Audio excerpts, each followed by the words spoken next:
Oh my god, and we are back. I think we're back.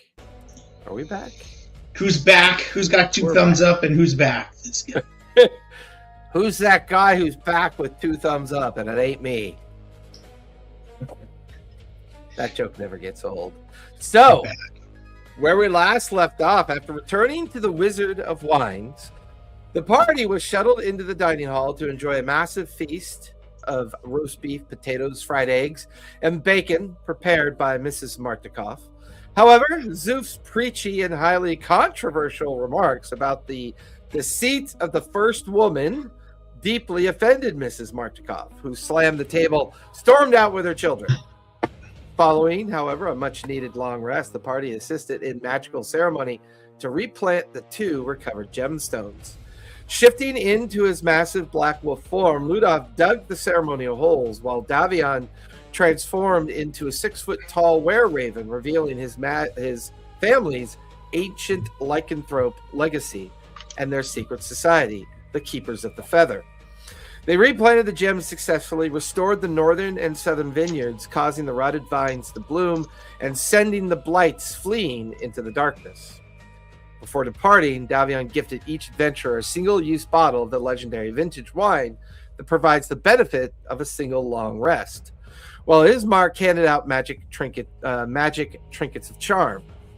Setting off on Brutus the Mastodon, the party traveled a day to the haunted ruins of Argynvostholt. You must be from Germany to understand how to say that word. Following the light elven footprints that entered the web-choked east wing, where a swarm of giant spiders dropped in from the ceiling in a terrifying ambush. Lucian's fey companion Lucinda was poisoned, cocooned, and forced back into the Feywild, and Lucian's crossbow critically failed and jammed. The tide turned, however, when Ludolf transformed into a massive direwolf and used magic jump to leap into the rafters, grappling the giant boss spider, tearing open its thorax as they crashed to the ground. Following the battle, the party cut down 5 desiccated elven bodies from the ceiling, recovering some elven chainmail in the process. However, they began to track a set of bloody footprints. They discovered Savid, a wounded, poisoned dusk elf who was hiding behind empty wine casks in a storeroom. Zoof stabilized and healed Savid, who explained he was searching for his lost companions.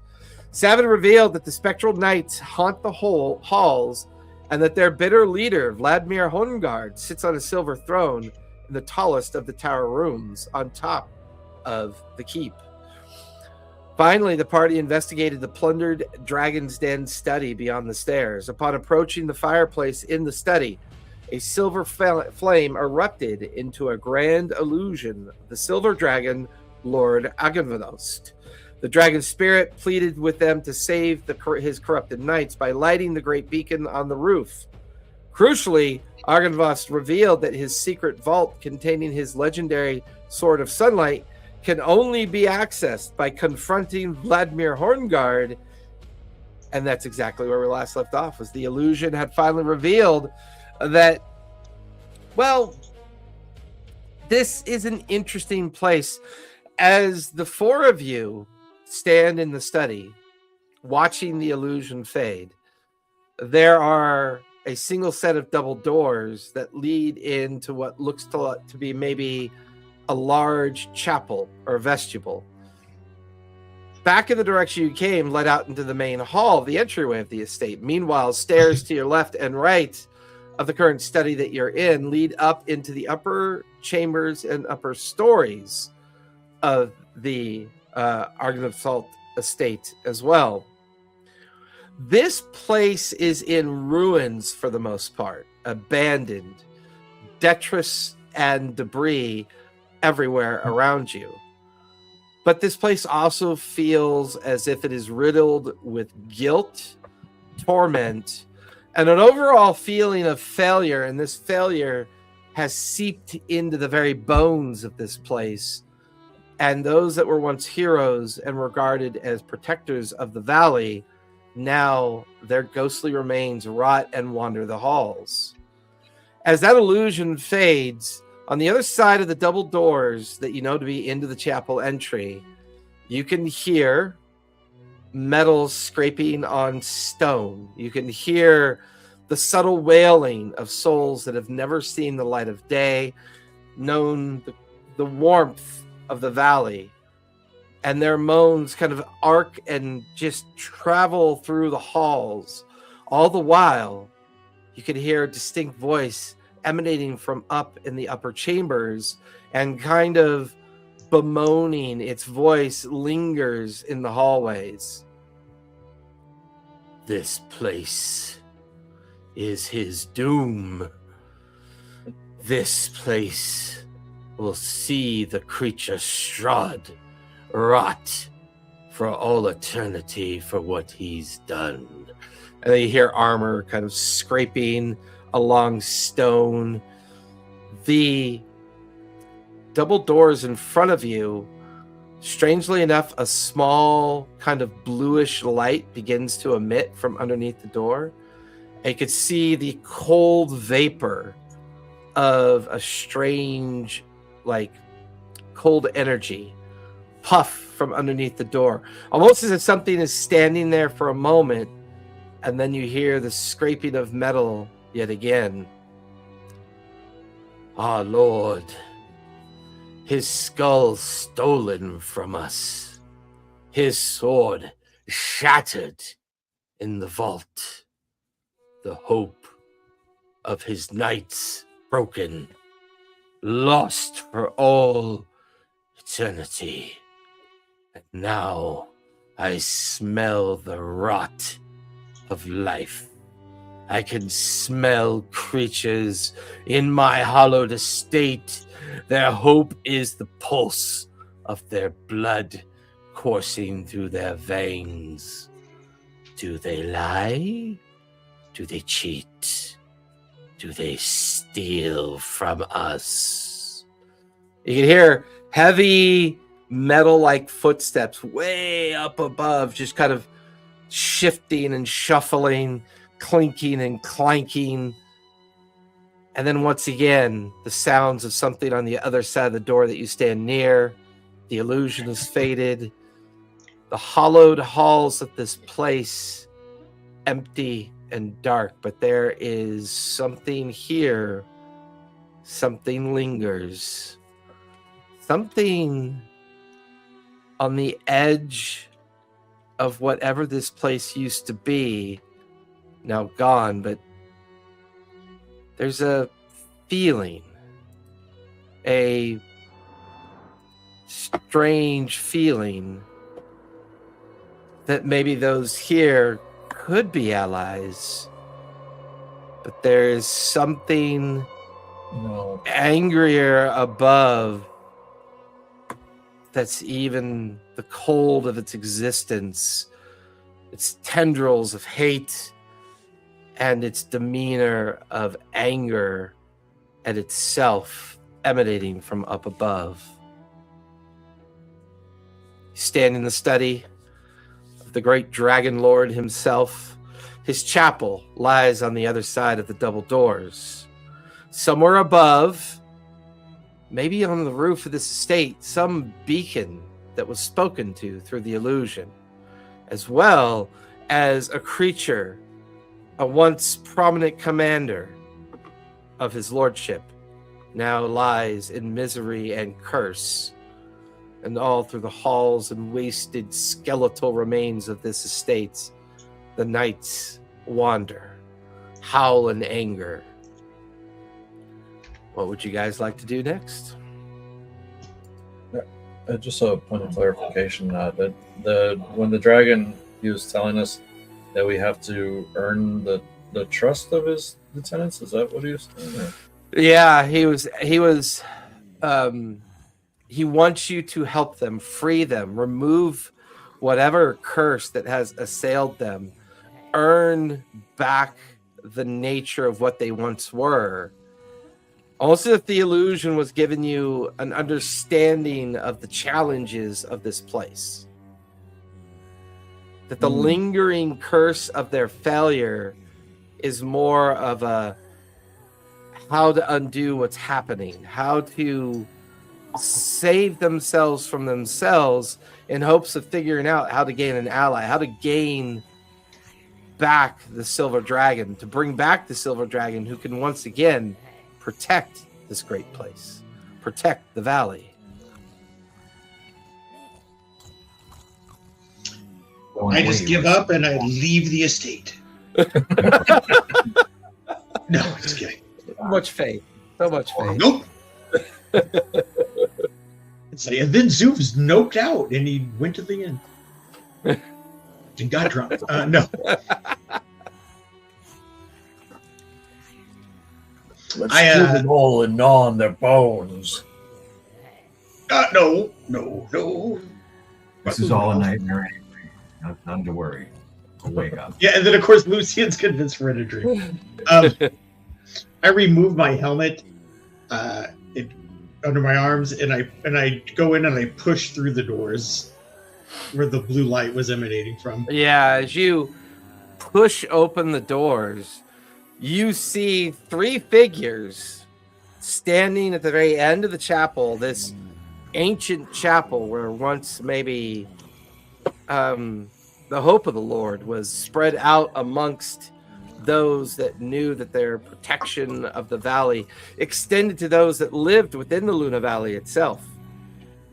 These three ghostly, rotted figures wearing the silver but now rusted remnants of their armor, the sign of the silver dragon emblazoned on their chest, but now pitted, dented, scrawled, and mashed with hundreds of years of anguish.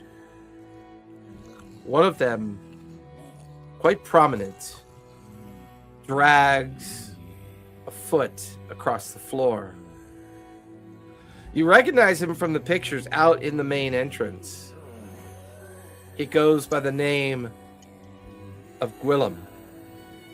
Gwilym had always been one of the more trusted lesser commanders that did what he could do. And Gwilym Godfrey, he stares at the four of you.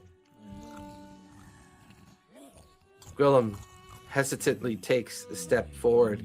He carries in his left hand a rusted sword. In his right hand, he holds a shield. What are you doing in this place?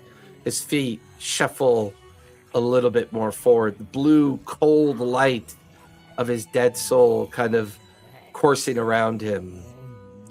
You are not members of the Order. You are not supposed to be here. Why have you come? Why are you here?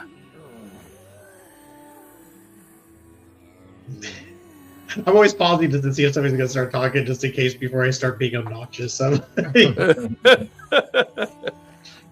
Brothers, we have come because this is a day of redemption and the forging of an alliance.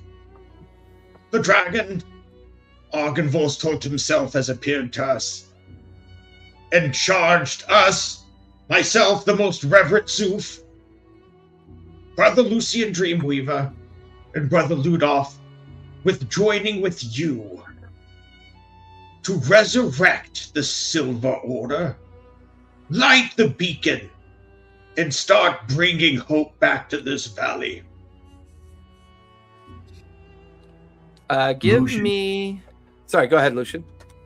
Lucian casts a minor illusion of two knights from back in the day when they looked good, had new armor, and were honorable, and there's plenty of light around them. In other words, this is your future as well as your past. Ooh, that'll definitely give Zoof advantage. Zoof, give me a persuasion check with advantage, if you would, please. Lord knows I need all the extra points of advantage I can get. 24. Nice. Gwilym, Sir Godfrey, stares at the illusion that Lucian casts as you give your speech. His eyes go wide, almost at first in fear, and then in recognition of what he's seeing. A kind of dead smile crawls across his face. Do you think that you have what it takes? Do you understand what you face? Without the Sunsword, without the Lord himself, Argynvost, to protect you, Strahd will eat your hearts. How do you, meager 4 mortals, intend to find your way into his blood mill? His dead wander everywhere. His army, so strong that not even we could stand against it. How could you, 4 miserable souls, hope to do what we could not do? The answer's simple: faith. Faith, my brother Gwilym. Faith in our actions, faith in our unity, yours and mine coming together. The undead knight stands there. He looks over his shoulder at the other 3 knights that are kind of arranged behind him. You speak of faith. We shall see how strong your faith is. Your words may be dripping with sentiment and hope. Let's see what your armor, and your metal are made of. And you watch as Sir Godfrey kind of like fades into the background. You watch as the 3 dead knights behind him suddenly begin to animate vigorously. They draw 2-handed weapons off of backs and off of sheaths, and they charge towards the 4 of you. I need everyone to roll for initiative, if you would, please. So much for diplomacy, brother.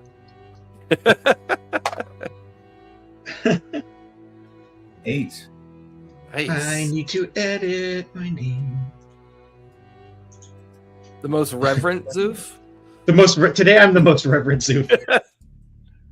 I feel I'm just feeling it, dude. I'm just like, Yes, feel it. Let the power of Helios flow through you. Heck is a Helios. Heliod!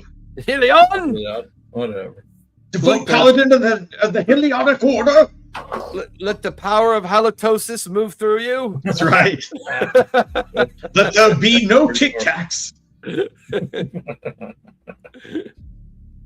May no tic tac come between you and your horrible wall melting breath.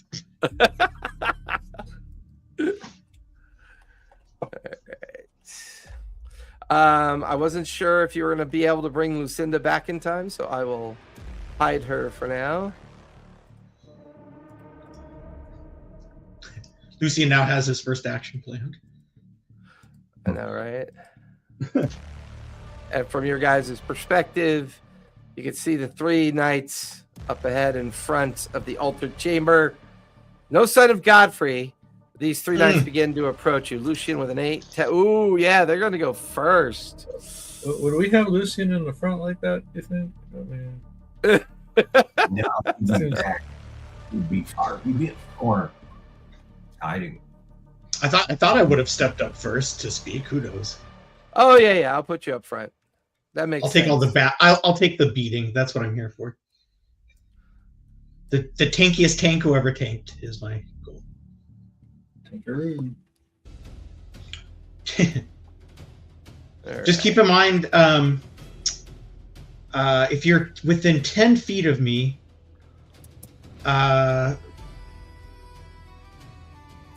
it's a +2 bonus to saving throws. Yep. my what is my charisma bonus again? Is +2, and then the other bonus, you cannot be charmed if you're within 10 feet of me. Oh man! First night is going to get in the base with Zoof. So I'm going to spend an AP and make two-handed weapon attacks on you. That is going to be a 16 and a 19. With my shield, they beat off my shield. They bounce off my shield. Sorry, I know with euphemisms that could have been totally misunderstood. I apologize, audience. They beat off my shield. Bye. I'm done. That was awesome. It's even funnier now that you brought it up. Man, as soon as I got done saying it, I was like, shit. Yeah, I'm a little ashamed. I totally missed that one. All right, I need to pull up D&D Beyond because I will be running. Where are we? Campaigns. We can get his royal pain in the ass up.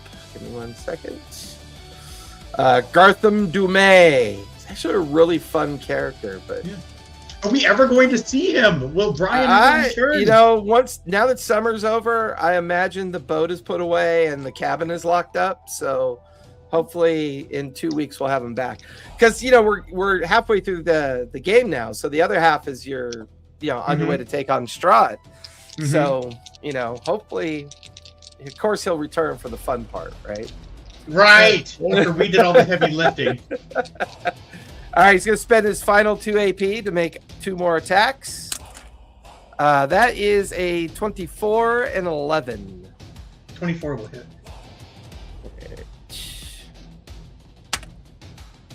That is going to be 9 plus 5 is 14 points of slashing damage. Let's see. This knight going to spend 2 AP. He's going to move by you, Zoof, so you get an attack of opportunity if you want to take it. Sure. Go for it. Let's do this attack. It's only going to be an 11. That will miss as he moves in the base with Gartham. He'll spend 2 AP to make 2 attacks with advantage on Gartham. First one hit. And second one hits. That's going to be 3, 7 plus 10. That's going to be 17 points of slashing damage. Oof, Gartham is bloodied. Gartham is very bloodied. He did not get any of his hit points back yet. All right, they'll finish that night. This night is going to move into base with Zoof as well. He is going to take his 1 AP to get into base. 1 AP for 2 attacks. Oh, those are going to miss. Second, he's going to use his last 2 AP to take 2 more attacks.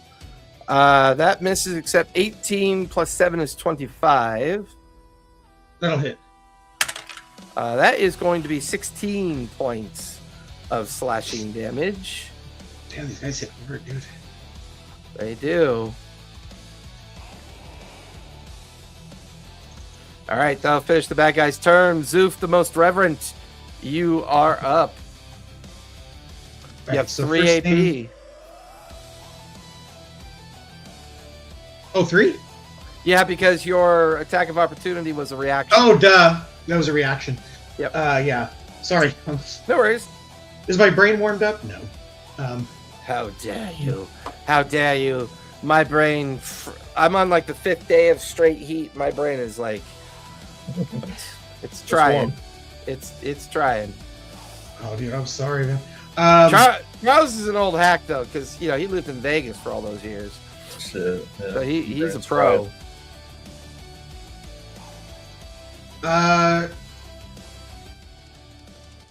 I'm going to lay on hands as a bonus act. I know it says it's a bonus act. I don't know if you just want to treat it as an action. Yeah, remember, for the AP system, anything that's labeled as either an action or a bonus action is automatically just an AP, an action point.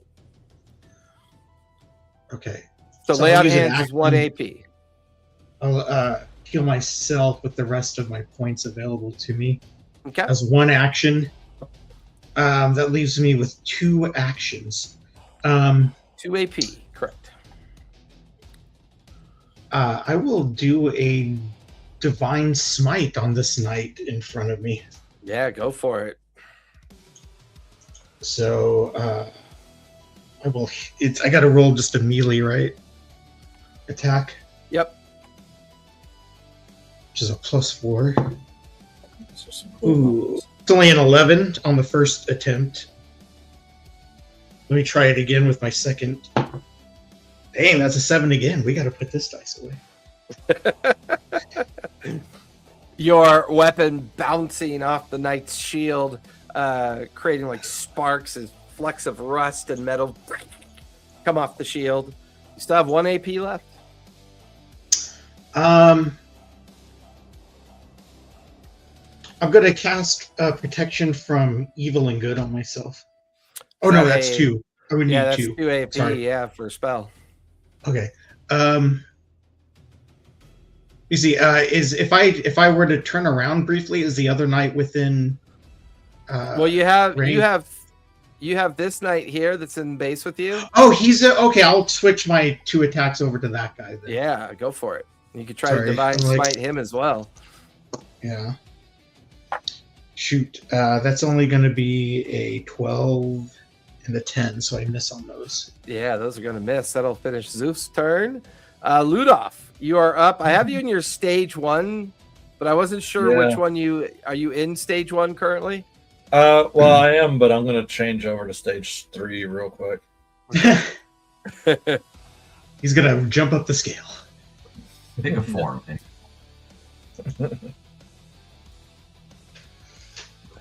Stage 3. That's a good thing I got a lot of 20-sided dice, because I'm like, oh, well, I guess I got to jail these. I got to pull out these.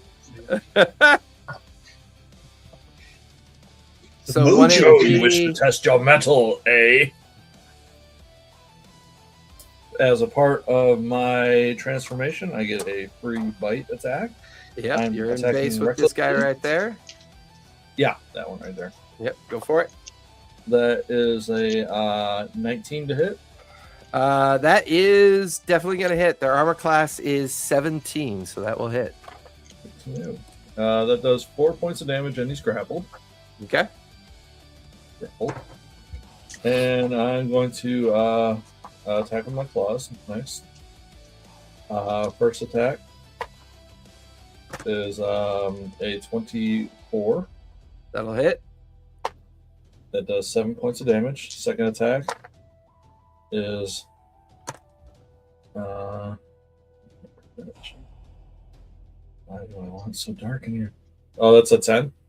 That does not hit. Does that And hit? I get a bonus third attack. Yep.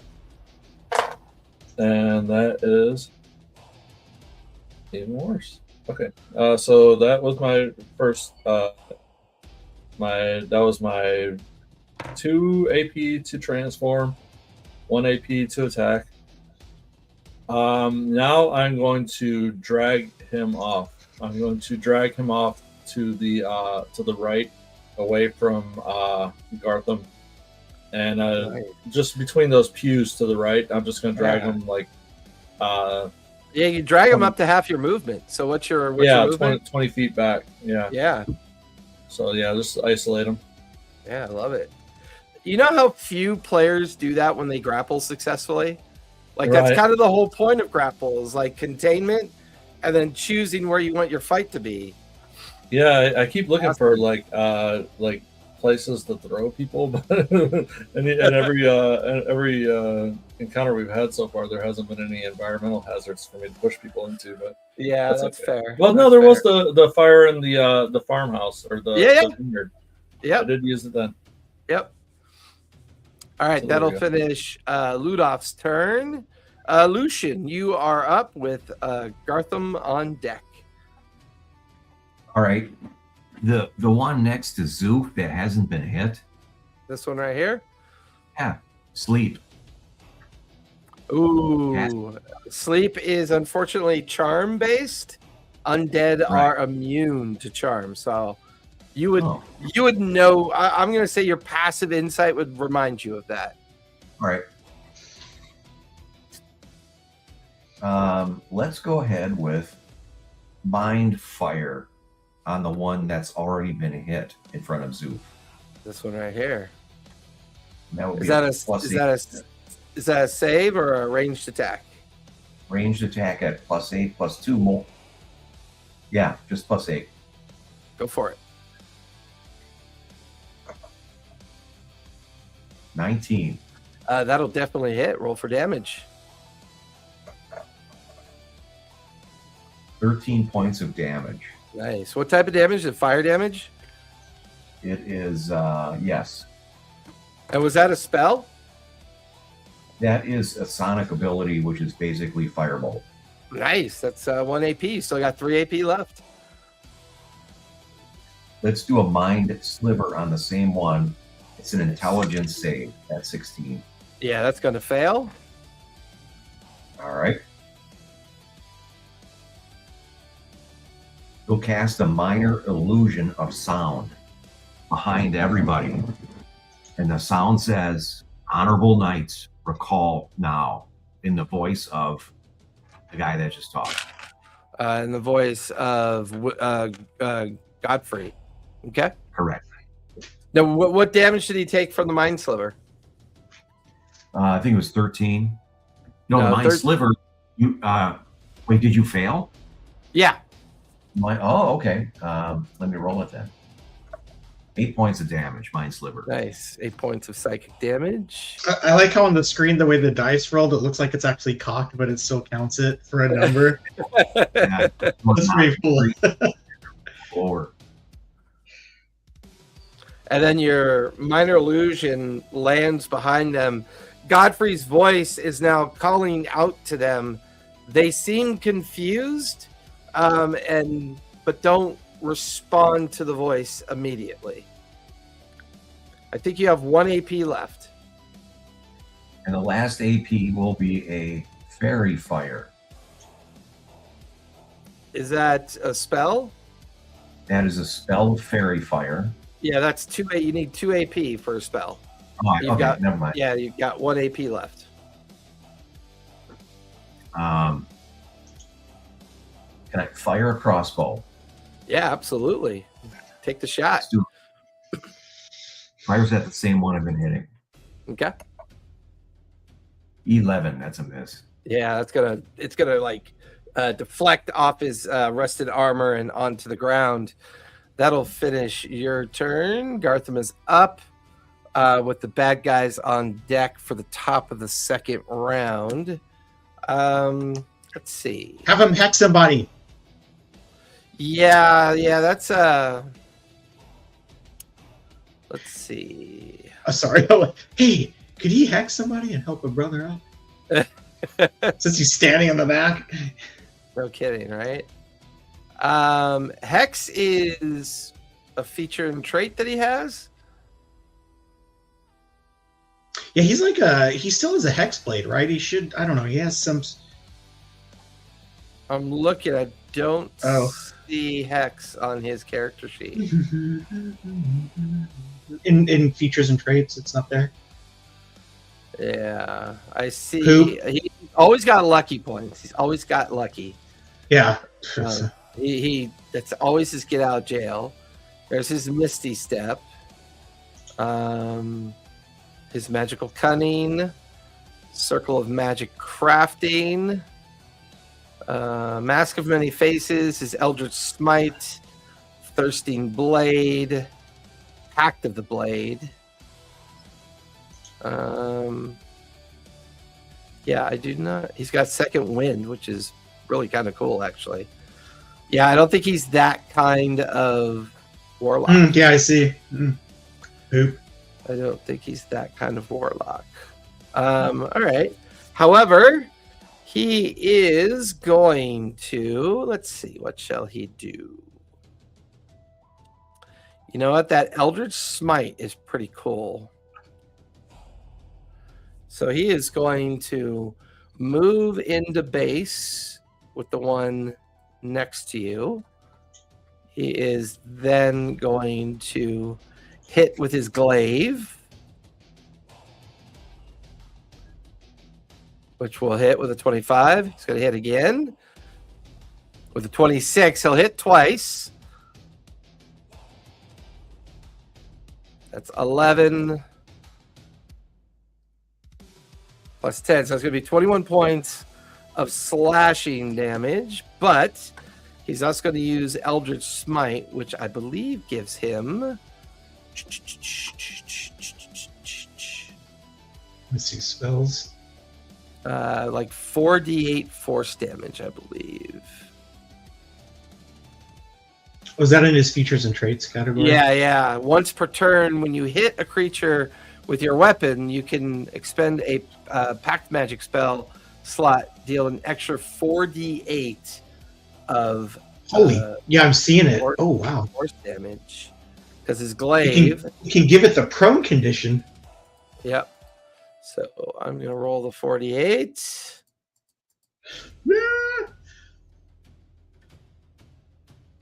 Oof. That's another 24 points of damage. It'll knock the knight prone. The knight is now prone. And then if I recall...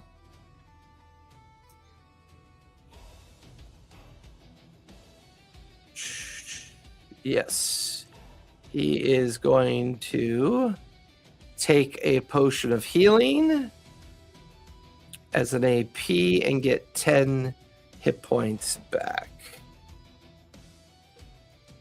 And that will be Gartham's turn. He's still bloodied, but at least he got 10 more hit points back. That'll be Gartham's turn. Top of the round, the bad guys are up. Let's see. This one's going to attack you twice. Zoof. Both those will miss. 2 AP. Attack you again. Both those will miss. His final AP, 2 attacks on Gartham. One will hit. That will do 14 points of slashing damage. Gartham is now very bloody, down to 8 hit points. Let's see. The knight. Oh shoot! Oh wait, so he got hit by that hit? Yeah. He got hit by that hit. Sorry again, I can't speak. I'm supposed to, as the paladin, use a reaction to block that and impose disadvantage on the hit. Oh. I do apologize for my... As a reaction, that will block it, and I'm going to give him his 14 hit points back. So he has disadvantage. That adversary has disadvantage until the start of my next turn, I think. Nice. You impose disadvantage on the triggering attack roll and all other attack rolls against the target at the start of your next turn. Oh, so anything against him is disadvantage. Right. Until the start of my next turn. Yep. 1 AP for this guy to stand back up. He's going to take 2 attacks on Zoof. Both those will miss. Your armor class is just wicked bad, man. That was the idea. 2 attacks on Gartham. That's actually going to miss. And then final 2 attacks on Zoof. I think one hits. 19 plus 7, 26. Yes, that hits. That is 5 plus 5. That's 10 points of slashing damage. Okay. Back over here, the third knight is going to attempt to break your grapple. I think he needs to get... it's a base 10 plus your strength modifier and proficiency, okay. I believe. Strength and proficiency? I then think, that would be... or is it just your strength? I honestly don't know. I don't know the rules for grapple for 5/5. Yeah, they've changed it. It's different now. My proficiency should be what, 3 now? I think. Yeah, I think so. Let me. So. Oh, go ahead. Yeah. Yeah, let me double check because every time I think I remember what grapple does now, I end up fucking it up. because my kind of liked it when it was an opposed check, but Yeah. whatever. I love how I type in grapple and it says, sorry, we failed to locate the word in D&D Beyond. I Type just in like Scrapple. D&D Beyond is just their search database is just garbage. It's a bit garbage. It's pretty rough. Where is so that's a grappled condition.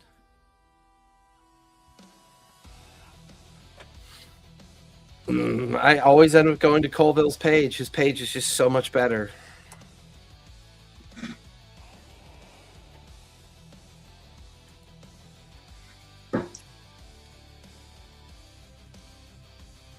All I have to do is put in grapple 5.5e and it comes.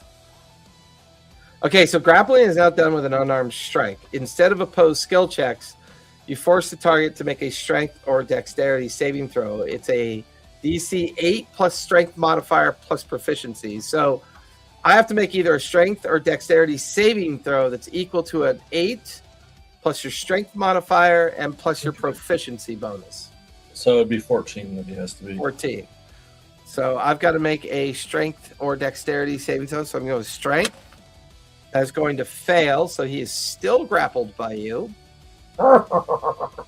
Which means if he attacks anyone else, it's a disadvantage. So he's going to take 2 strikes at you.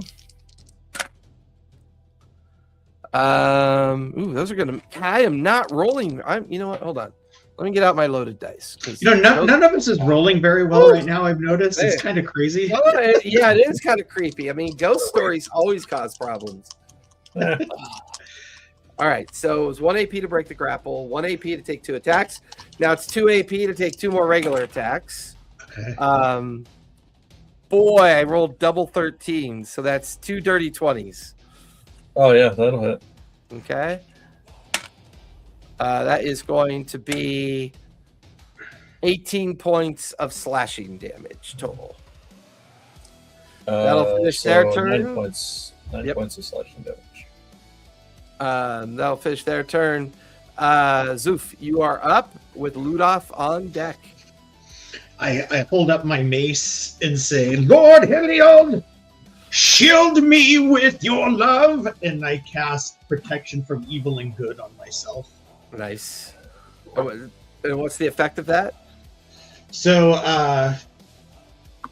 I'm protected against creatures that are aberrations, celestials, elementals, fae, fiends, or undead. They have disadvantage on attack rolls against me. I was already immune to charm and frightened. That's not but charmed. I can't be frightened by them. Yep. Yeah. Cool. That leaves you with 1 AP. Yes. So now I'm going to abuse some stuff here just so I can do this. So I get 2 attacks. I get 2 attacks with my mace.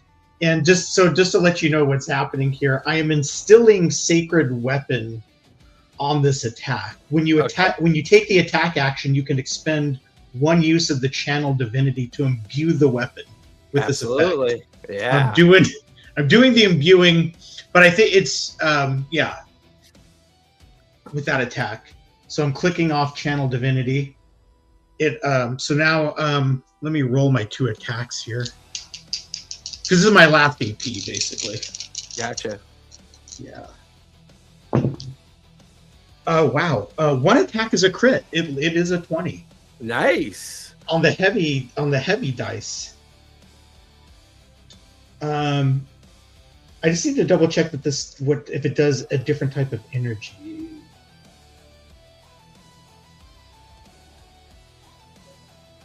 So it does radiant damage.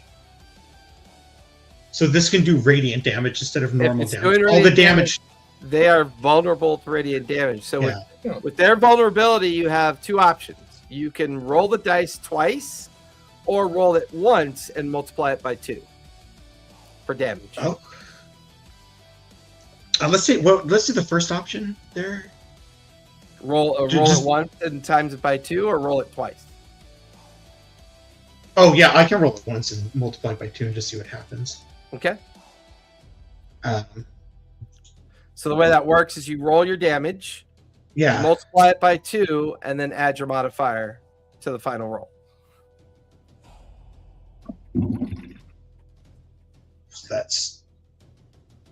So I rolled a 2, so that's going to be a 4. What? And then just add the modifier. What'd you hit him with? A spoon? I get 1d6. I get 1d6 On your this mace? with my mace. Yeah. That's a pretty shitty mace. Oh, shit. Helion's giving you the ass end of a mace, man. You got to get a bigger weapon.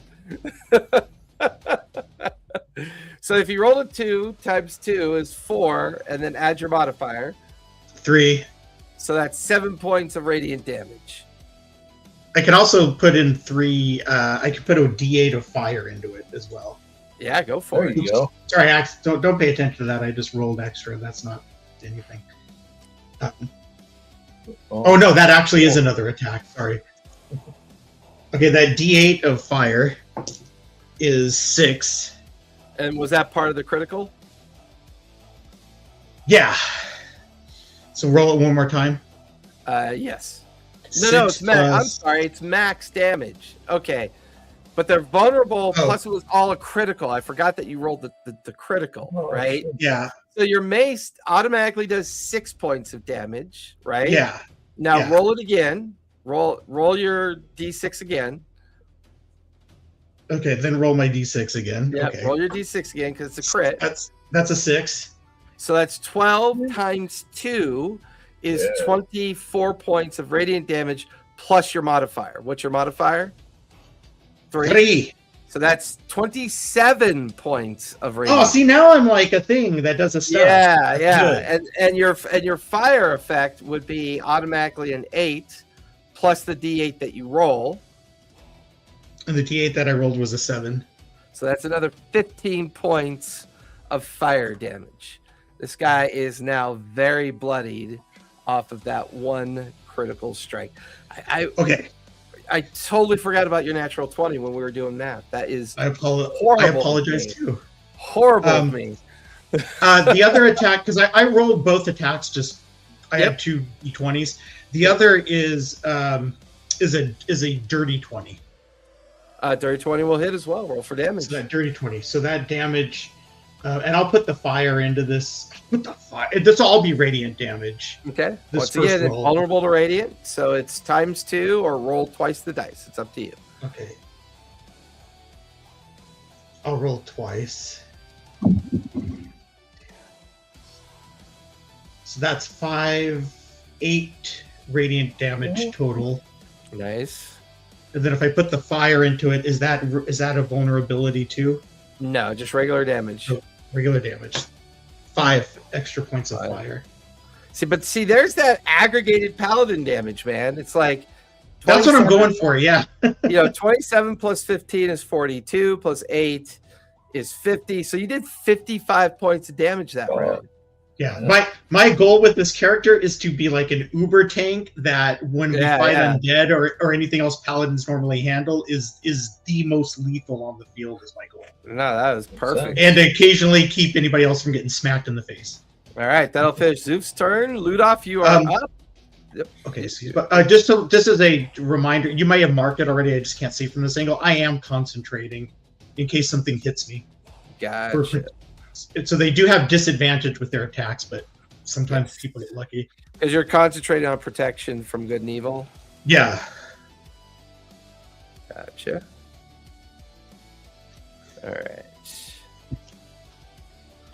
All right, that'll finish your turn. Ludolf, you are up. Alrighty. Lucian on deck.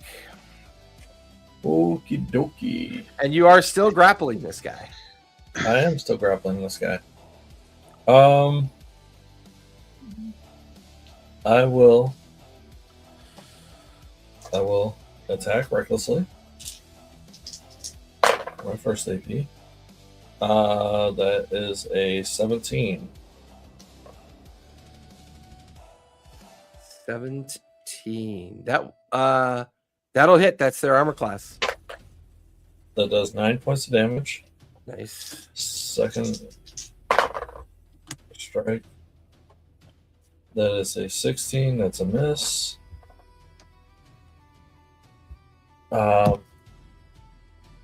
I will release him.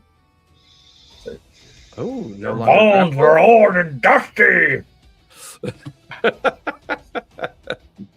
They have a nice crunch. And I will. so dark. I'm going to disengage. Oh, I guess can I disengage and then move and as part of one movement? Yeah, because Okay. we had made disengage action where you can safely move away up to your full movement. Okay, I disengage and then move, and I'm going to go around behind the bloodied knight that's attacking Zoof.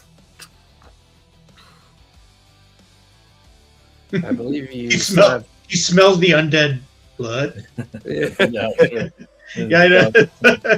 I believe you still have 2 AP left, correct? I believe I do.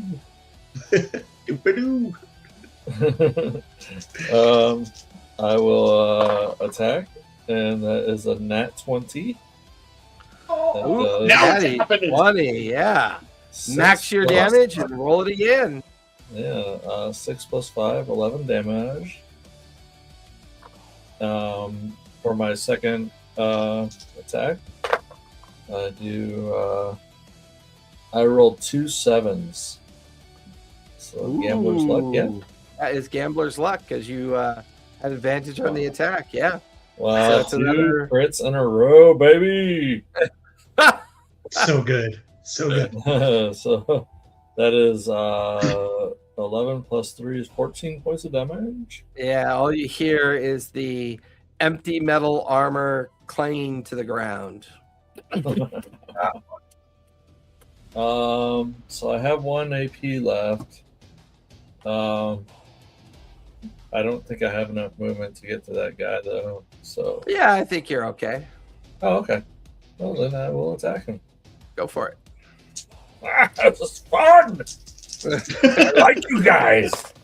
We should do this more often. Crunchy bones, crunchy bones. That is a dirty 20. That'll definitely hit. Roll for damage. It does 4 points of damage. 4 points. And for the second attack, that is a 19. That'll hit as well. Does 7 points of damage. Okay. I believe that finishes your turn. I believe it does as well. Lucian, you are up with Gartham on deck. All right. The one that's being ganged up on there, mind fire. Let's see. Yeah, go for it. 22 should hit. That'll definitely hit. Roll for damage. 10 points of damage. Nice. He is now bloodied. Actually, very I'll bloody. follow up with a mind sliver, which is a save at 16 intelligence. That's going to fail. He takes 9 points of damage. Nice. 9 points of psychic damage. You have 2 AP left. Now, can I do a mind fire again because I switched between different spells? Or You cantrips? absolutely can. It's not aggregate, so you can do it again. Fire it again. Ooh, rolls a 1. For a 9. Yeah, you watch as it kind of like arcs away off into the wall. The last one, he's going to cast minor illusion of a pillar in front of him, so that guy that's unconfronted doesn't see me. Ooh, I like that. Illusionary pillar suddenly appears.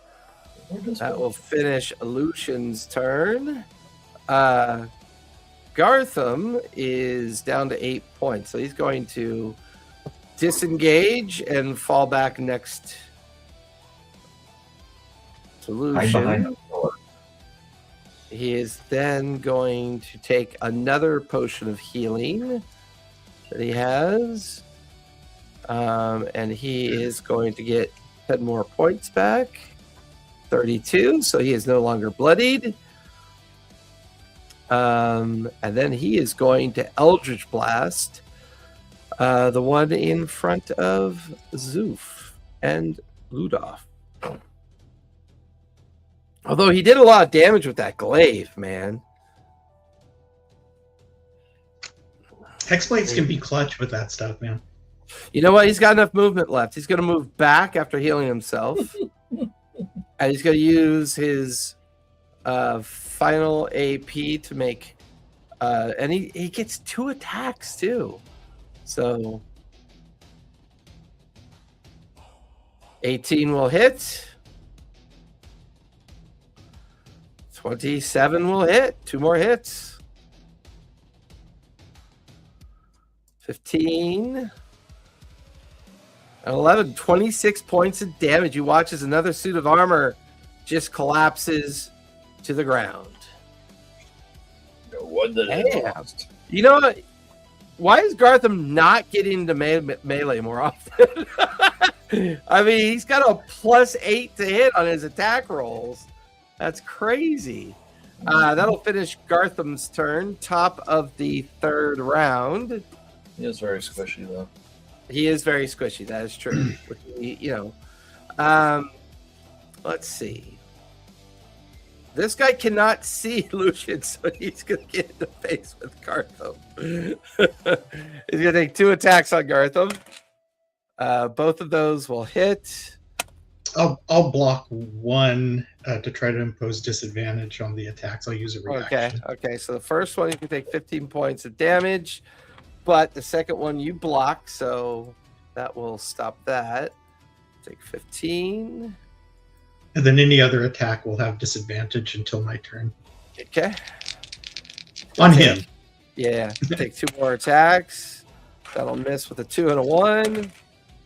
And an 8 and a 7. Yeah, those shield blocks on your reaction are clutch, man. Trying. Yeah. That'll finish his turn. Zoof, you're up with Ludolf on deck. All right, I'll move into base with our last knight here. So that's 1 AP to move into base with him. Okay. So you have 2 AP left. I will take my 2 attacks. One of these attacks, if they succeed, I'm going to pump a divine smite into one of these here. Let's see what I do here. This I'll go with the highest first. That's a 23 to hit. That'll definitely hit. So the smite that I want to use is the shining smite. So this will give me an extra 2d6 of radiant on my base damage, basically. So you're basically rolling 3d6 radiant damage.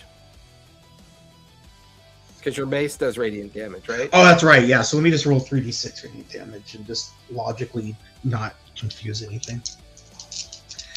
So that's 7. That's 8.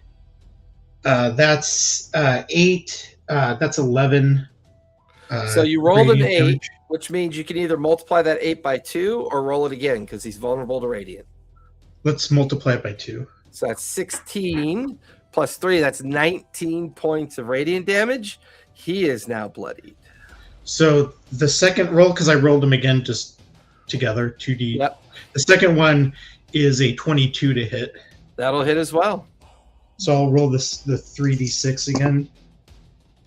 This is an 8. Again an 11 base roll of damage.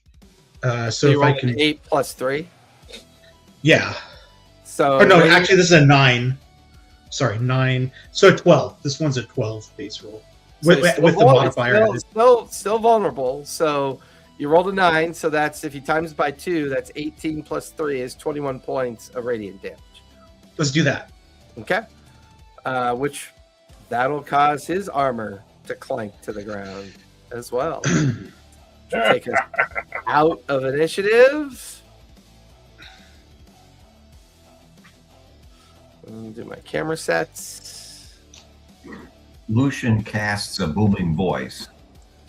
Only the honorable fought in this hall.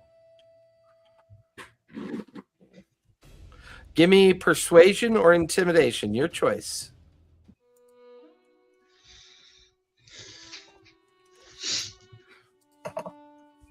Ooh, great. Oh yeah. Natural 20. Nice. As you guys stand there catching your breath, you hear Lucian boom his voice into the chapel hall. You guys didn't watch, as not only do the 3 knights reappear, but you then watch as Godfrey reappears with them. The 3 knights that you defeated in battle reform and begin to kind of bow their heads in Lucian's direction, in Zoof's, in Ludolf's, in Gartham's, and you watch as they just kind of fade into the backdrop of the chapel. Godfrey remains there, stands there, looking at all of you with eyes that have not looked upon the living with hope in a very long time. His voice grated, exhausted. You must know one truth. You are to defeat Strahd. To defeat him is to also give us hope of restoring the Luna Valley. In the very bowels and basements of Strahd's castle, a skull is held captive. An ancient dragon skull lies in those vaults. In Strahd's castle? Yeah, in Strahd's castle. After we were defeated and our lord slain, Strahd took the head of our lord, making it impossible for him to ever be brought back to life. This defeat has trapped us all here for eternity, waiting for our vengeance. And in the 4 of you, I see that vengeful opportunity, but you must understand, to gain access to the vault that holds the sword, there is one of his greatest knights, Vladimir. Vladimir has lost his hope. He has lost all understanding of what life ever once was, and now he bemoans his curse. If you could figure out a way to persuade him or defeat him, you will gain access to the vault. But only then can you then retrieve the Sunsword. But the Sunsword, because we were all cursed, the knowledge of how to retrieve it is lost to us. Another part of the curse that was given to us by our lost Strahd. Our memories, our hope, our understanding of life, gone forever. This Sunsword, if you could bring it back, take it with you to Strahd's castle, figure out a way to use this sword against Strahd, you might, just might, be able to defeat Strahd. Bring back our Lord's skull, light the beacon, reinvigorate, and reunite the Knight's Order.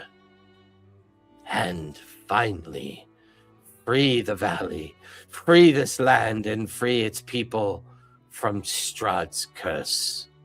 Lifting the fog and mist, opening up the gates once again forever, allowing all to come and go freely, Monrovia would finally find itself at rest, and the curse finally lifted. But to persuade this man, this undead thing, will not be easy.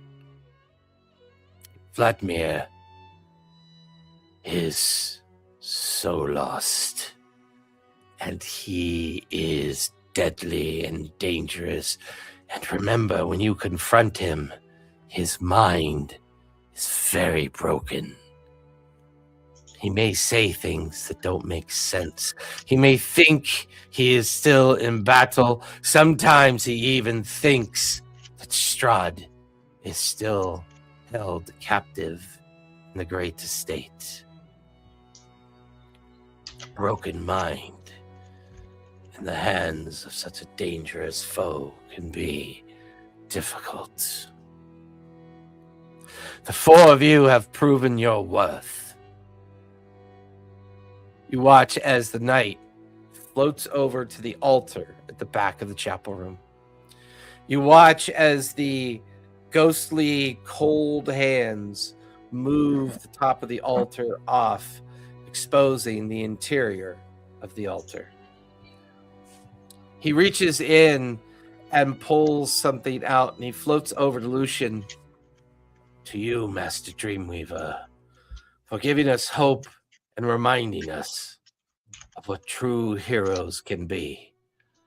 I offer you this. He gives you a ring of spellcasting up to 3rd level. Sorry, ring of spell story. So, what? A ring of spell storing up to 3rd level.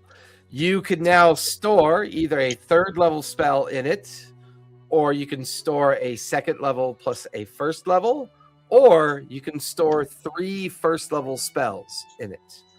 They do not to use the ring costs only 1 action, and it does not cost you any spell slots or casting rolls to cast the spells. The only time you have to use a spell slot or use a casting roll is when you put a spell into the ring. Okay, so I have to load. Yep. The knight will then float back over to the altar, and he'll pull out a kind of like a cuff, or those like Viking, a set of Viking torques. He brings them over to Ludolf. To you, Master Wolf. Not only do you seem to have mastered your history, but you are now in control of your present. Lycanthrope is not an easy burden to live with. It affects both mind and body with equal notions of self-harm and possibly the assistance by harming others. Lycanthrope can be difficult to live with, but I give you these torques, these items of advantage. Wear these torques, Master Ludolf. You gain advantage on all of your attack rolls. He'll then wander over to Gartham and present a frosted glaive that Gartham takes from him. And then finally, he moves, stands in front of Zoof. Priest of Helion, of sun, of hope, of future. If it wasn't for your misogynistic tendencies, I would offer you better things, but Helion is known to be the most misogynistic god there is, so... Well, and I am obligated to correct you, it is Heliod. It doesn't matter, he's a strange god. Anyways, I do admire your faith.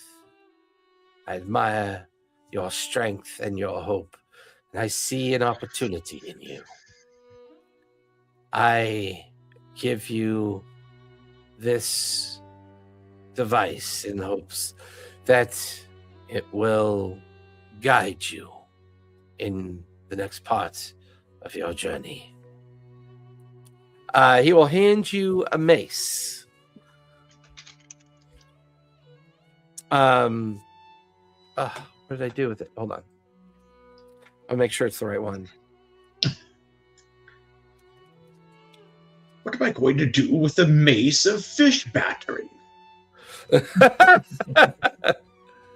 Make fried fish. One doesn't tenderize fish.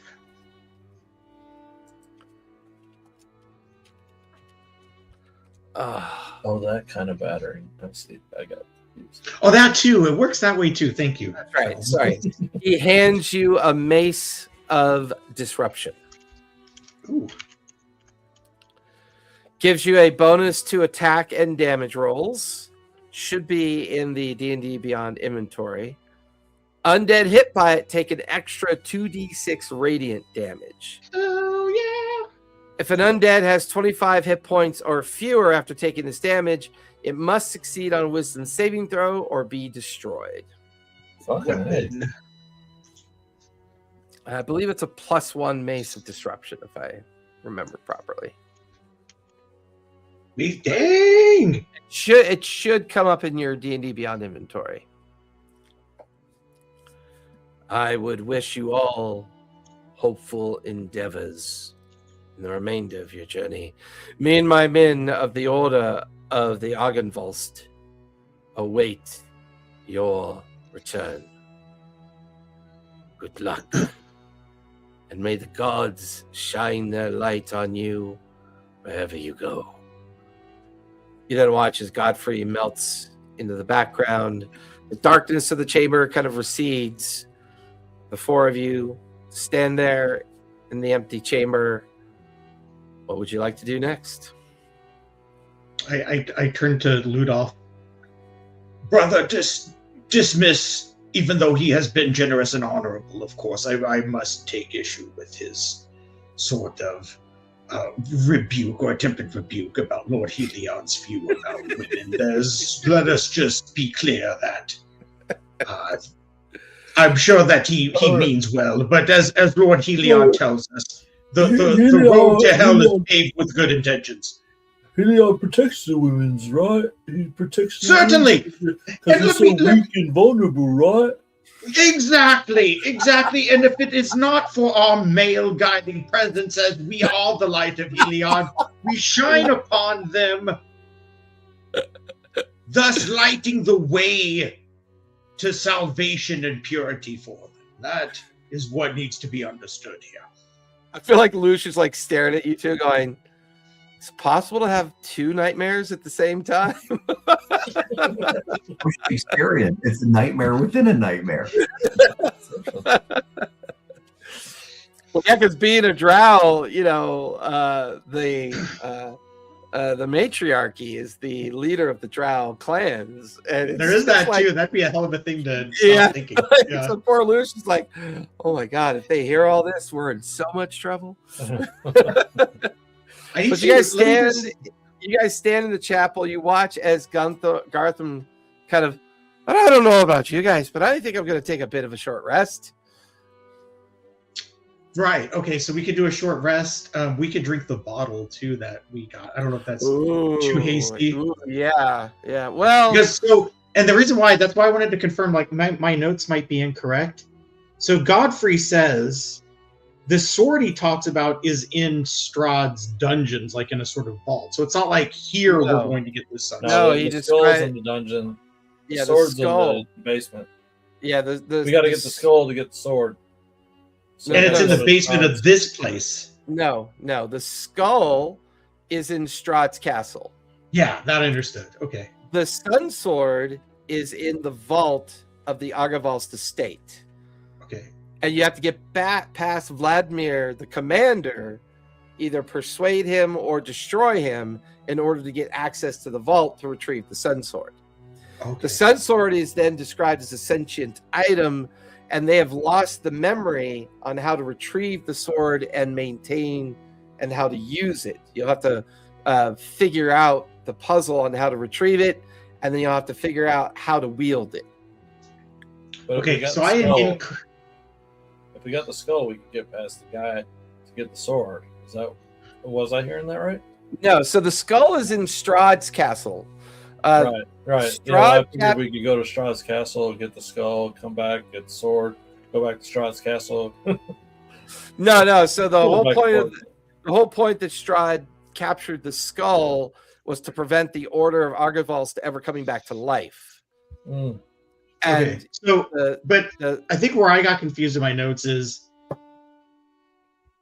Vladimir is the knight downstairs in a vault, guarding a vault. No, he is the commander knight upstairs guarding the access to the vault. Okay. And he's not Strahd's greatest knight. No, he is Argynvost's greatest knight, who has fallen into deep despair and anger over his failure to protect his Lord Argynvost. Oh, got it. Oh, we're going to make multiple trips, Rod. Not just one to get rid of them. We have to go there and get the skull and bring the skull we don't back. have to get the skull because we don't need the skull to get into the vault. We need to convince Vladimir that of something before we can get into the vault. But Vladimir is insane. Yeah, now I get it. And he's upstairs. Correct. Right. So we could, I'm all trying to strategize. We could take a short rest. I don't probably get any spell slots back, but we have a chance of convincing Vladimir. We don't necessarily have to have a battle with him, like a physical sort of struggle with him. So I could safely take a short rest, probably. Yeah, if we convince him, and I don't have to be spell dependent, because otherwise I really would have to take a short rest or a long rest. I could probably use a long rest or at least a short rest, but how do you attune a ring? What is attunement? I think it takes an hour. Is that right? Yeah, when you go into your inventory, there's an option that you click that that allows you to attune the ring to you. It takes about an hour of short rest study to make it happen. Okay. So a shorty. Well, the gamble, unless I'm mistaken, the gamble here is so we can take a short rest, and certainly the attunement is not an issue, but it would leave me, for example, possibly Lucian, without all of his spells, just in case we needed them if this is a very difficult, arduous battle. Well, keep in mind, when you run out of spell slots, you can still make spell casting rolls. True, but oh boy. On a short rest. I've got the ability to get short. Oh, okay. Rests. Yeah, let's take a short rest. Yeah. I mean, as a wizard, he'll get a few spells. I think you get 1 or 2 spell slots back. 4 levels. So I can do a 4, kind of like the ring. Yeah. So how many hit points am I down? I'm about 20 hit points down. I'm going to use 3 dice just in case. So 3d10 plus 9. Oh no, I'll do 2d plus 6. 2d10 plus 6. So I believe Gartham has second wind. 12 plus 6 is 18. Gartham is back up to 33. No, 37. 37 out of 50. I'm gonna run to the little paladin. I'm gonna run to the little paladin's room real quick. I know you guys will carry on, but be right back. I'm gonna run to the little paladin's room. That was exceptionally well put.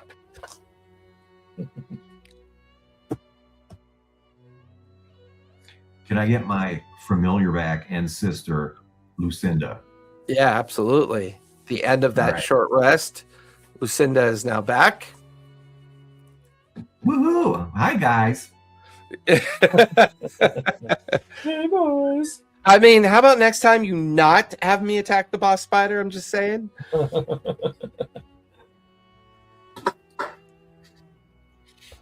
Well, you could have done better. That's right. It's all her fault.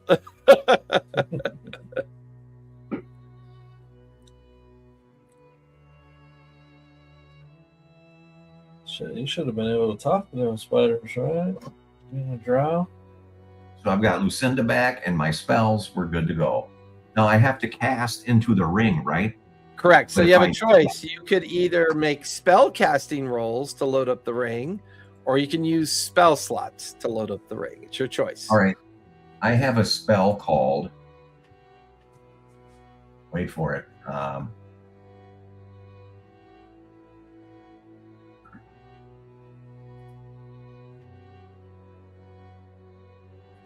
Shoot. Spell called shoot. Bang, bang, bang.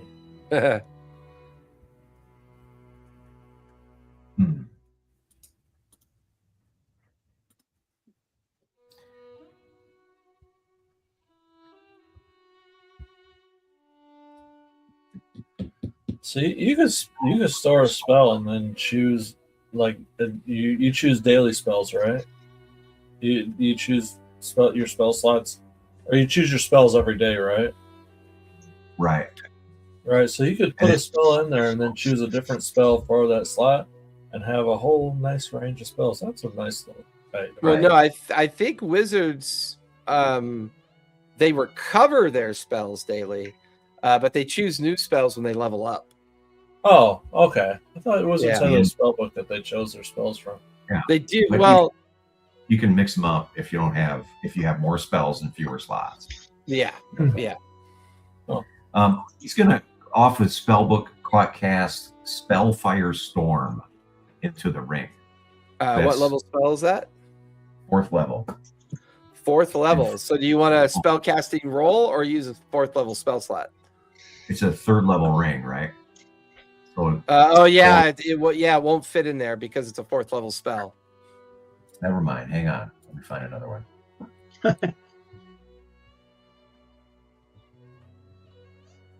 Lightning bolt, an oldie but a goodie. Oh yeah, that's always a good one. Lightning bolt.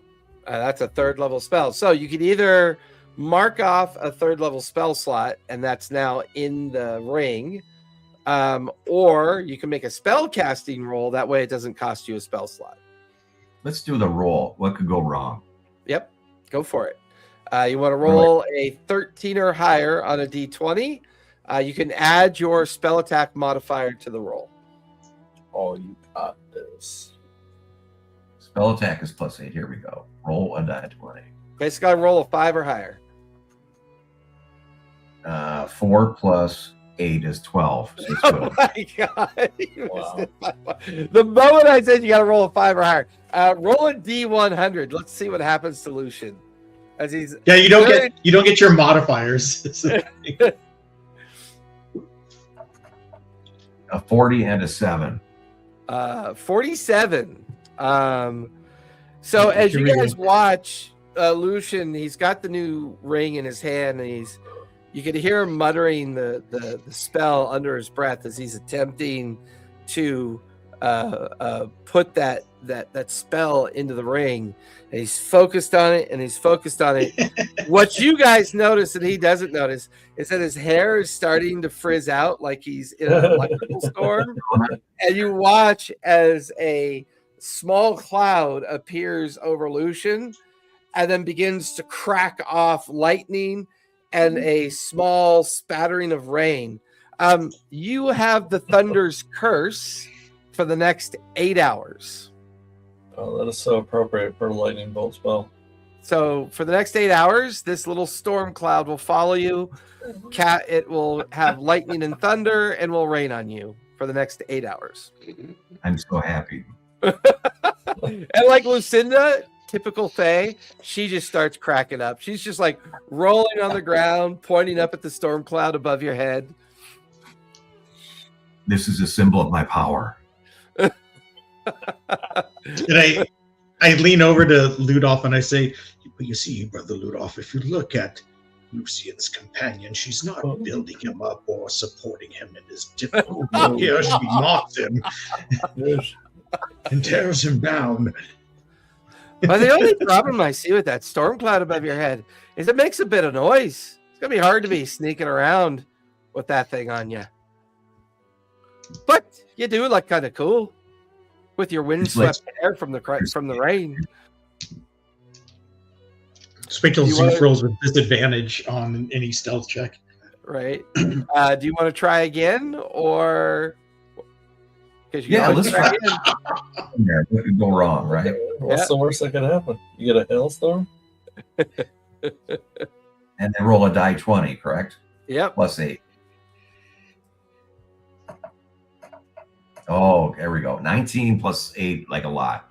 27. Yeah. You watch as the spell takes. You now have third level lightning bolt in your ring of spell storing. Good one. Anything else anybody wants to accomplish during the short rest? I'm good to go. I think my spells are this. Go ahead. my spells aren't going to change. Phantasmal Killer is my highest. Fourth level. With that in mind, you guys come off of your short rest. There are 2 separate staircases that lead up into the next floors. There's the stairs that you use to get into the study. You guys are currently in the chapel where you dealt with Godfrey and his companion knights. Where would you guys like to go? Are there 2 staircases on either side of this? I'm looking at the map. Yes, there's one on either side. And they go up to the second level. Correct. Any particular advantage or markings per door? I mean, you found the elf in the one storeroom. You haven't really explored any of the other tower rooms. Then there's other stairwells that lead up to the towers that you could tell on your map. You guys are currently in the chapel room, which is the one with the 6 columns and the altar at the very back of it. You can see circular stairs that lead up to the rafters of the second floor of the chapel room. Where the table and chairs are, that's the study. And then, of course, the abandoned wing that you guys fought the spiders as well. That's the ground floor map. The second floor map shows the rafters that you would eventually make your way up onto. And then you can see the other hallways and bedrooms and upper tier of the tower. Unfortunately, there is a 3rd floor, but you guys do not have a map of the 3rd floor, only of the 1st and 2nd floors. And it's the 3rd floor that Godfrey had mentioned that Vladimir is currently residing on the 3rd floor throne room. Well, let's look around, man.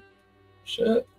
You want to stay on this level and look around, guys? Or Yeah, on the 2nd floor.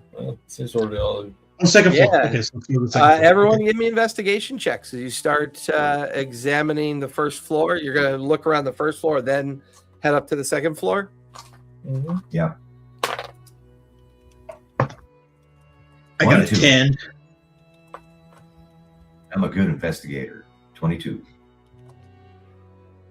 I got You're- a 15. So 15, 22, and what'd you get, Zoof? 10. All right. So I have a Gartham -1. -1. You know, when you gave yourself 8 intelligence so you could boost your others. And... Oh yeah. You don't- yeah. Wait, you No, I have- don't use intelligence. I just go dogmatically with doctrine. Shit, I thought I was the dummy. You and me are on an intellectual level. The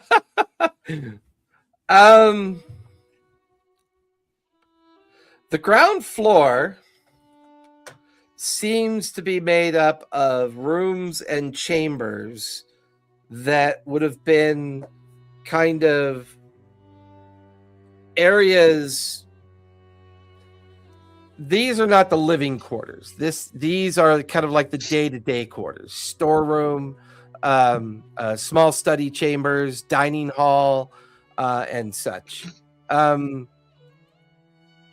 There's a feeling that this place holds the darkest memories of the battle. You could see the blasted and kind of like destroyed like bits of remnants of the battle that took place here. You get the feeling that that's kind of why the souls of the Lost Order are kind of anchored to this 1st floor.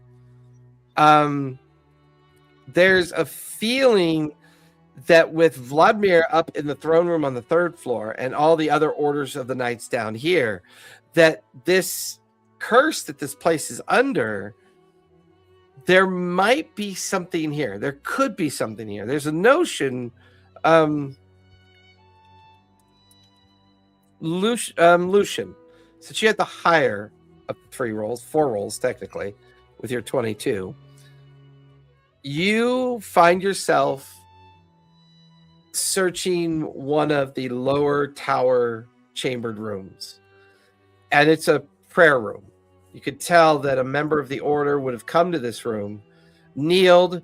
There's an old broken mosaic impression of what Lord Argynvost would have looked like as a silver dragon. And then there's another mosaic of what he would have looked like when he would polymorph into his priestly form. And there's another mosaic of him giving a sermon to a crowded chapel room. There's a small stone table. There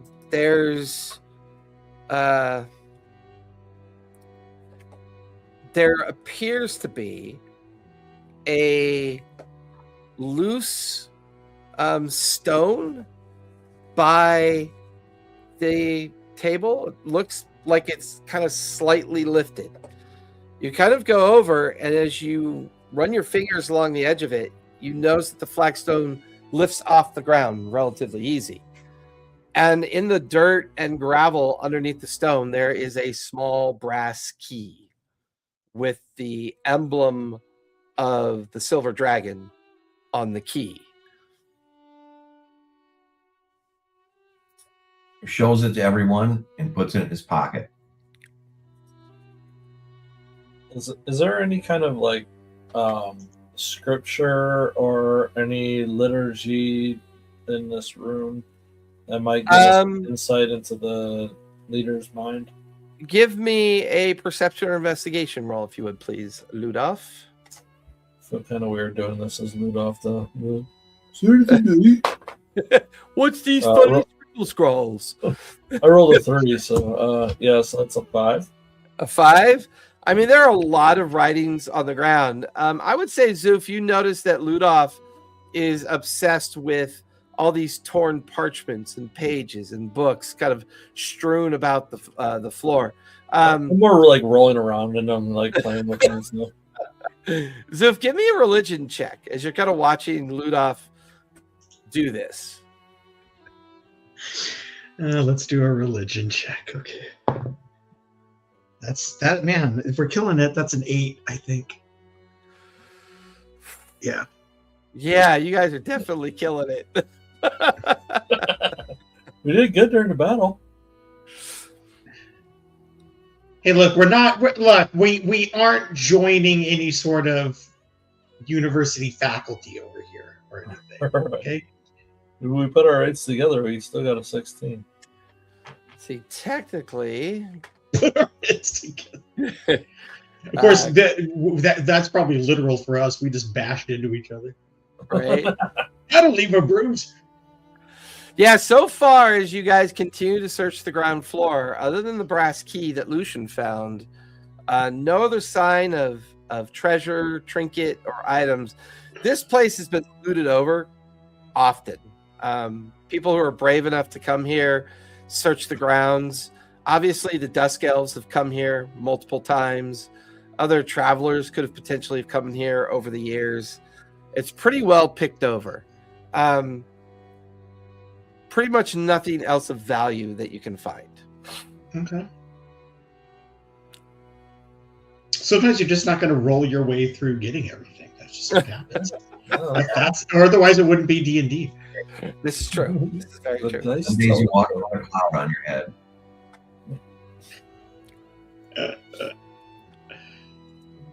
Should we go up? Let's go.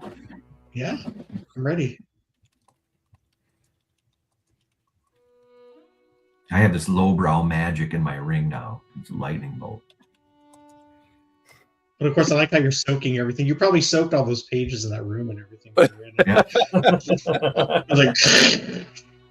It's like as you guys stand there looking looking up to go upstairs, you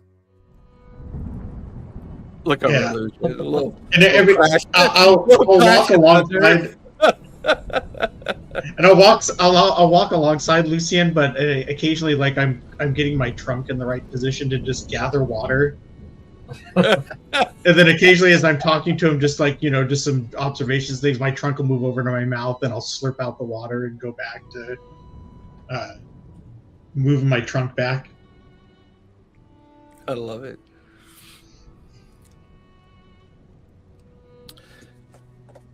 I will say this much. As you guys stand there looking at the stairwell to head upstairs, you see a now familiar elf, Savid, come walking back from the responsibility of what he was doing, which was burying his kin and dealing with that.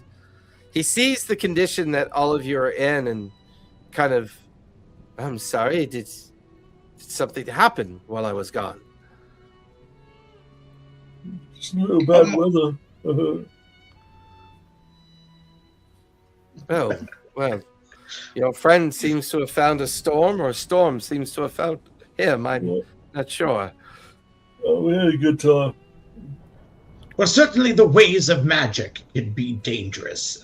And Brother Lucian, though I can assure you, our master Dreamweaver is handling the circumstances most expertly. We would tell you of a most fortuitous interaction, some would say battle. We have battled for the favor of Godfrey, one of the ancient knights of this institution. And he has divulged information to us that would help redeem this order and strike a blow against the Baron Strahd. That sounds like a mission worth joining. Would you mind if I came with you? Oh, certainly come with us. Certainly. And I take his hand, and I'm like,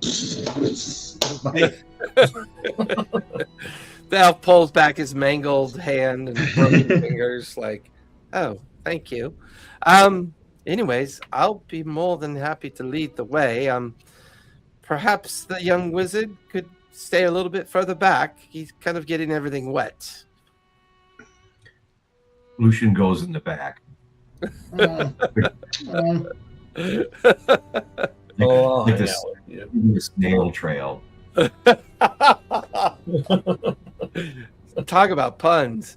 Savid will it's weird watching a dusk elf walk. You see his feet touch the ground, but he never makes a noise. And he very silently starts leading all of you up the stairwell and up into the second floor chamber. Once up there, you realize that you have access now to the walkway that looks down into the chapel, and that also looks down into the great entrance room as well. Here, the broken doors and tattered remains of many different bedroom chambers lie about. Everybody give me another investigation roll as you begin to investigate the halls and rooms here. Does D&D... So if I'm going to use scent and see if it gives me any sort of... Yeah, go for it. help, if with your permission, of course. Yeah. One. I got a 14. 17, 14. What'd you get, Lucian? 21. 21. Hey, this guy's our Much Sherlock. better. Oh, In one of the rooms, Zoof, a very well-preserved ancient shield hangs up on the wall. It's got the image of a silver dragon on it, and it's got Godfrey's initials on it. For whatever reason, this is a shield that he no longer can carry in his undead form. It looks like it's probably magical. I gently take it down from its mounting or wherever it is. Give me Or sleight where of it's hand. Yeah, give me a sleight of hand or a strength check. Your choice. Let's do strength because I'm not. How dexterous am I? Dexterity is a 10. No, yeah, we're gonna do a strength check. Let's do a strength check. Ooh. Yeah, 22. Nice.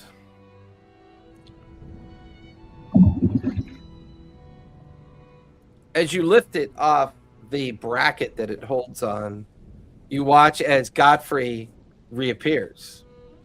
Savid's like at the door entrance. The others are searching the other rooms. Savid sees Godfrey reappear, and there's almost kind of like a painful look on Savid's face.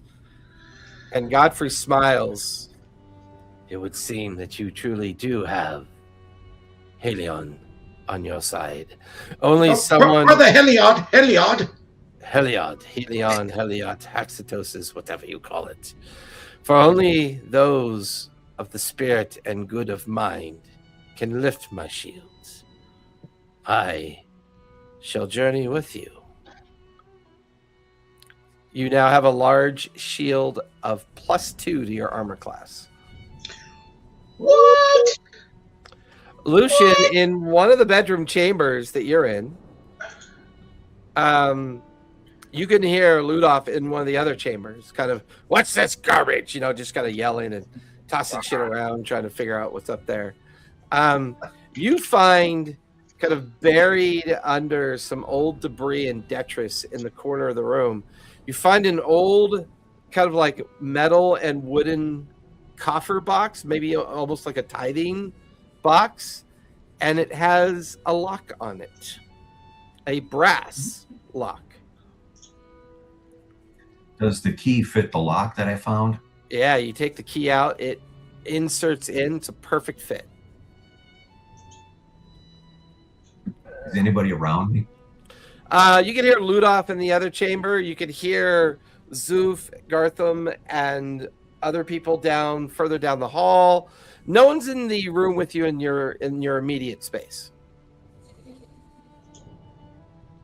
I'll open it. As you turn the key, it opens, packed very carefully and very snugly into a kind of velvet and cloth-like wrapping. You see 2 potions. They both glow with a kind of iridescent white, yellow, and green kind of blend of magic. Now, you can give me an Arcana check, see if you recognize these potions. Here comes the Arcana. 18. 18. You recognize them as 2 potions of invulnerability. Potion of invulnerability. Basically, you would know these to be anyone who drinks it up to a minute grants anybody with resistance to all damage types for up to a minute. Excellent. Including vampire damage. Well, yeah, all damage. Yeah, all damage is all damage. I'll close up the box and it'll be in party inventory. Nice. Sweet. It's a nice box. Unfortunately for you, Ludolf, You just found a pillow. yeah, I mean, there's a lot of That's what they're eating in this place. there's a lot of cool trinkets and stuff. I would say you find enough kind of like costume-like jewelry that you can decorate the hand with. Oh, there we go. I forgot about the hand. You guys watch as Ludolf comes out of the bedroom holding the creepy hand that moves on its own. It's got like a couple cheap rings on its finger, a bracelet, just enough kind of loose costume jewelry to put a little riz on it. There you go. Sounds good. I'll take it.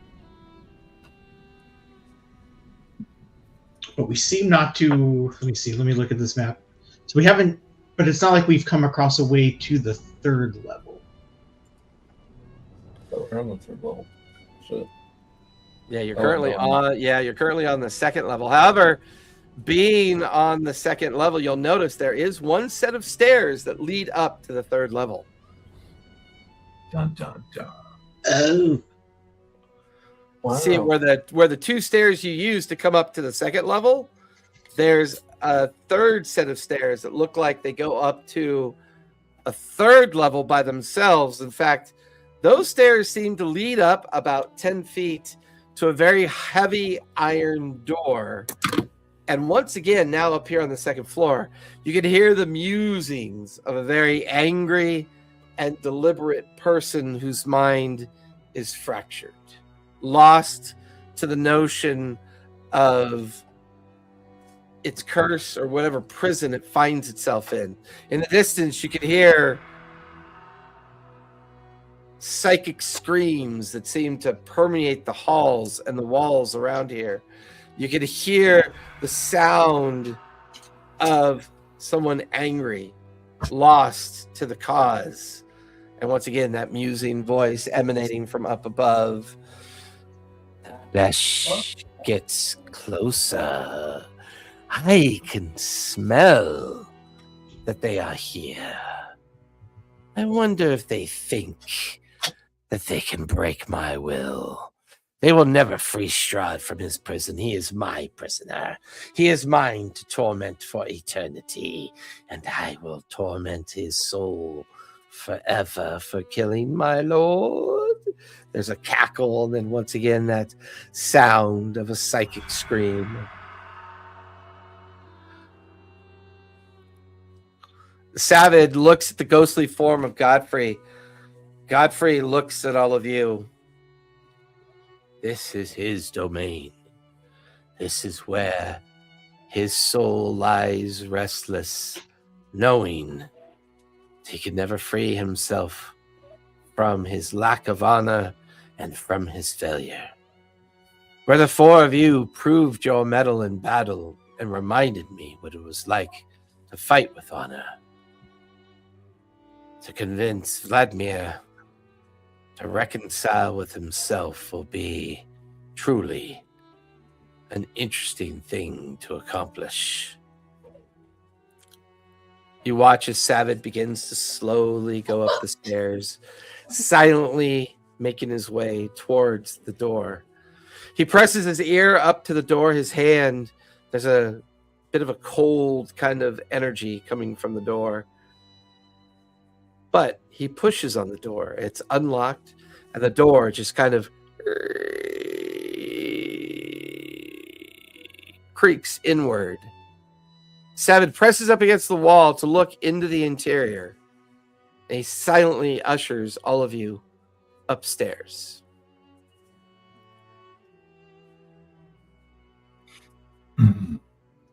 I'll be at the back with my storm clouds.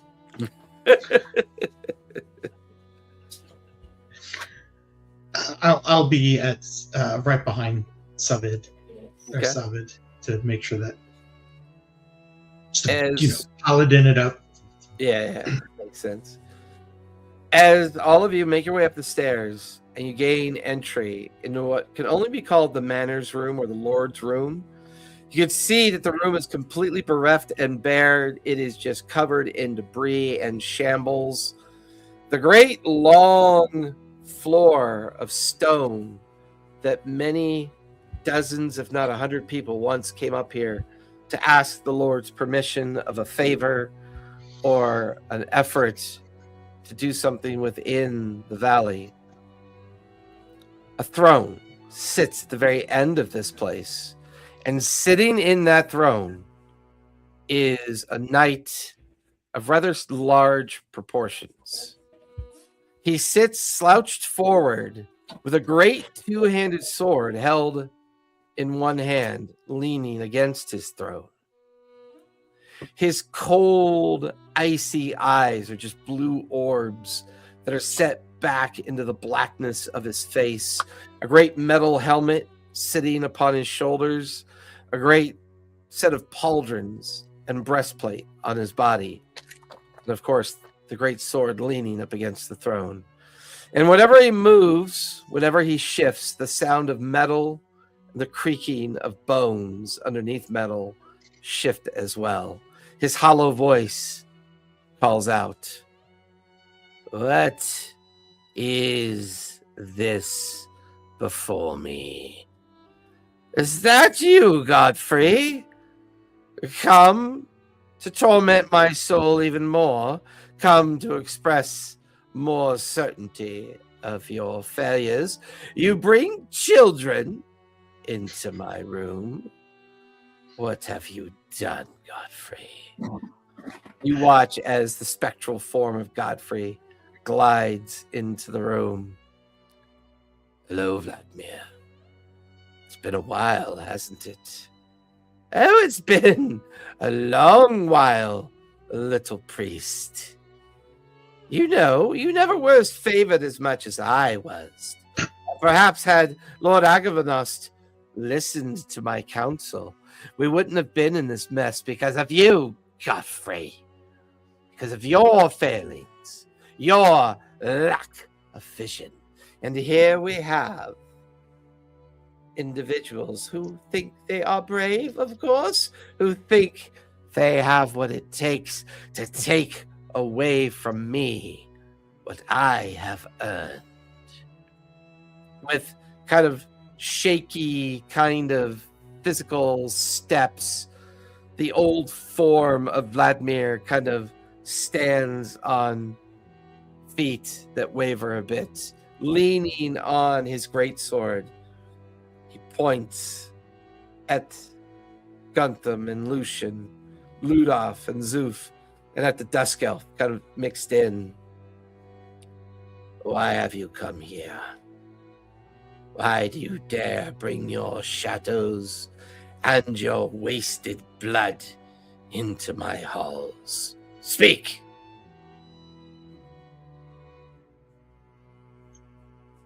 I'm the one, again, I'm just like always pausing. So I remove my helmet. I do put away my shield and my so I don't have any weapons out. And I move towards the throne, but at a respectful distance. I do take a knee, like a sort of position of genuflection and reverence. If I may speak to you, O worthy knight, just as with the priest, Godfrey, our mission is not to best you or humiliate you in what you may perceive to be your failures. We have come to propose an alliance to certainly destroy Strahd and restore the honor and dignity of Argynvost and Argynvostholt. I would propose this as an opening for you to consider. Give me a persuasion check, if you would, please. How persuasive I am. Not very. Does anybody want to step in with a speech as well to give Zoof the help action? Lucian steps up and casts his most powerful illusion of Strahd appearing.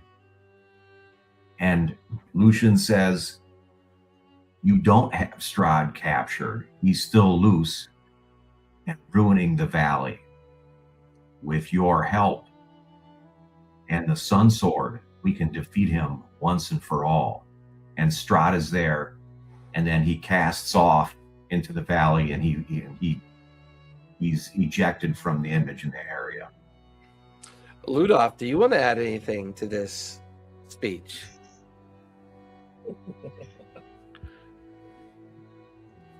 Yes, you were too weak to do what you could before. But now, with our help, you shall be stronger than ever.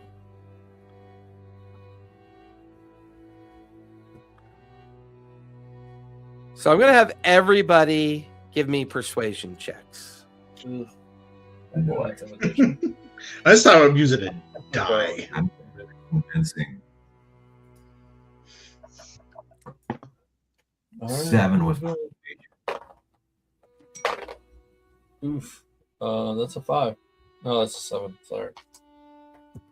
What'd you get, Lucian? 7. What'd you get, Zoof? 23. Wow. His cold orb eyes flicker towards Ludolf and Lucian. He perceives the illusion of Strahd and snickers.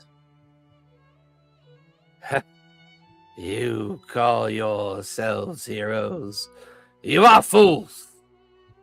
You wish to kill the devil? To slide a blade through his heart is a mercy that he does not deserve. He must rot in my cage forever.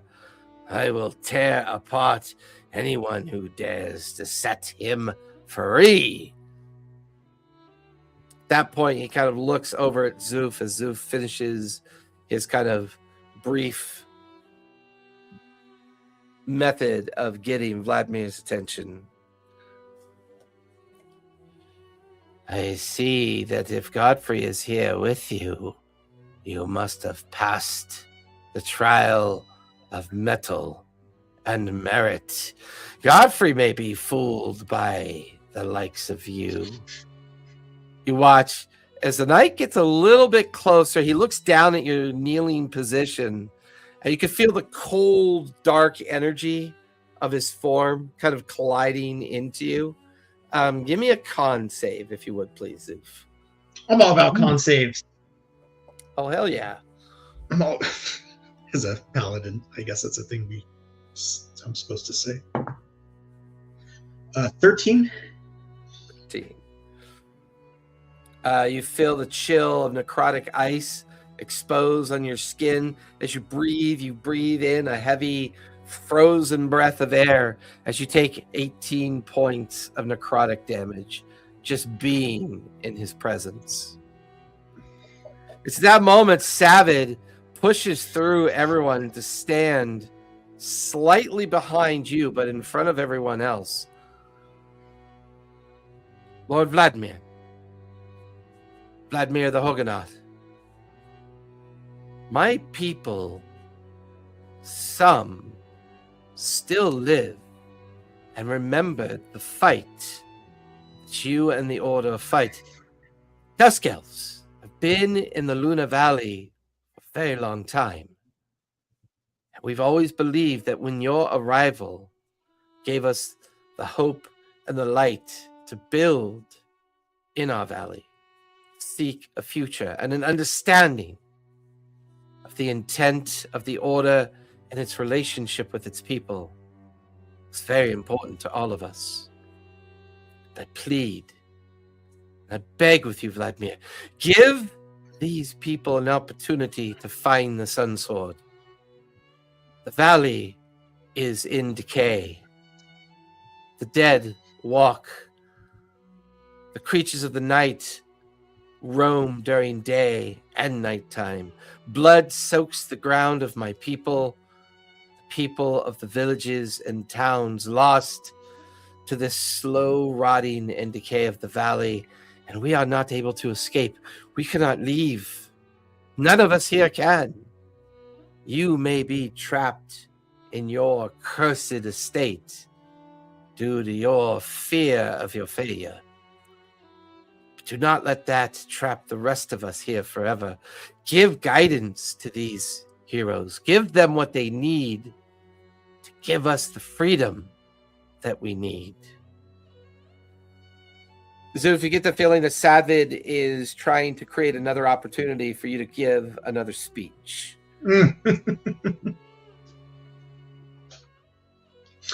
As Brother Savid states, we cannot do any of this without you.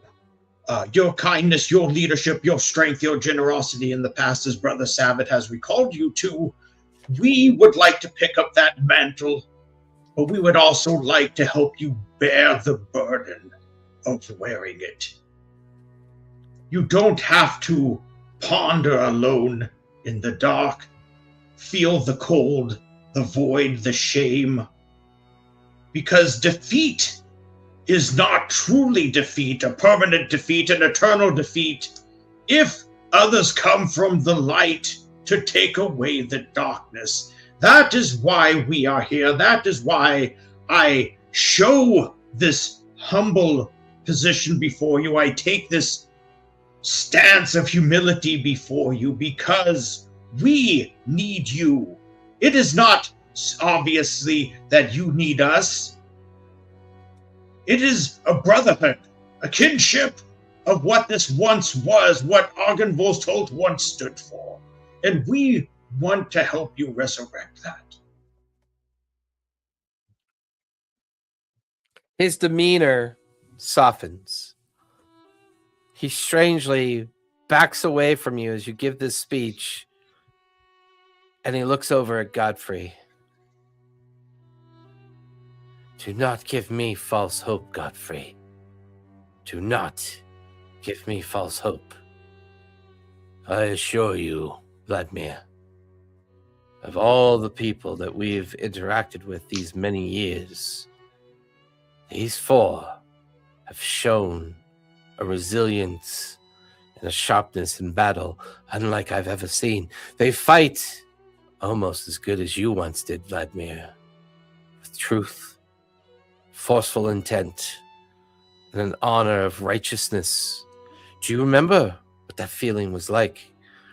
You watch as the woeful knight stares down at the ground, backs away, looks at the empty throne, looks at the destroyed room, looks at the illusion that Lucian still maintains of Strahd. You watch as the knight walks over to the illusion, puts his hand through it, brings his hand up to the neck of Strahd into its chest, forming this feeling of just unrelenting hate towards this creature, Strahd. But his arm falls limply to his side. He stares at you, Zoof. The memory of the sword is lost to all of us. All I can do is give you guidance on where to find it and caution you. The sword is a sentient creature. It is a power of its own choosing, and it lies shattered in the vault. It must be remade by only a true, noble, and holy person. I know my mind is broken. I know standing before me are heroes yet again, but the hope is dark, and the hope lingers on the edge of annihilation, and I will not stand in your way to try.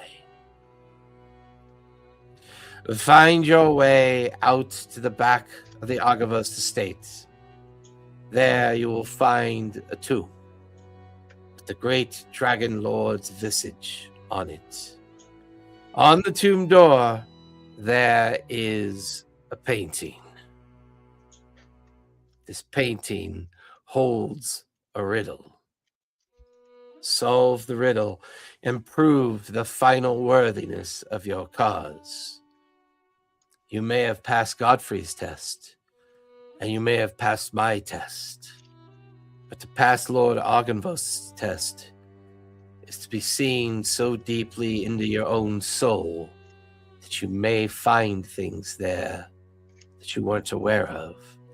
But it's important that you understand your past and how you can use it to shape your future.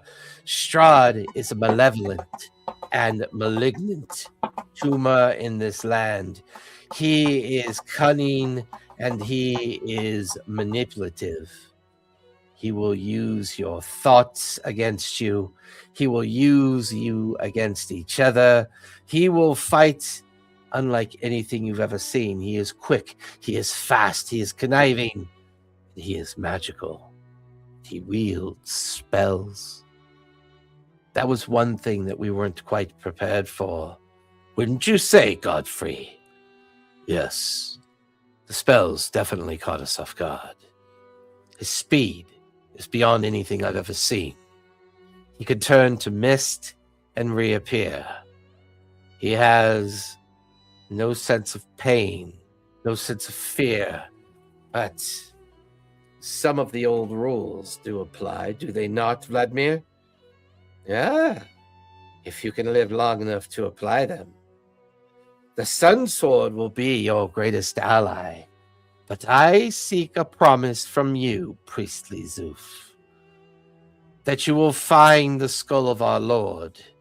Bring it back here to Argynvostholt after your job is done.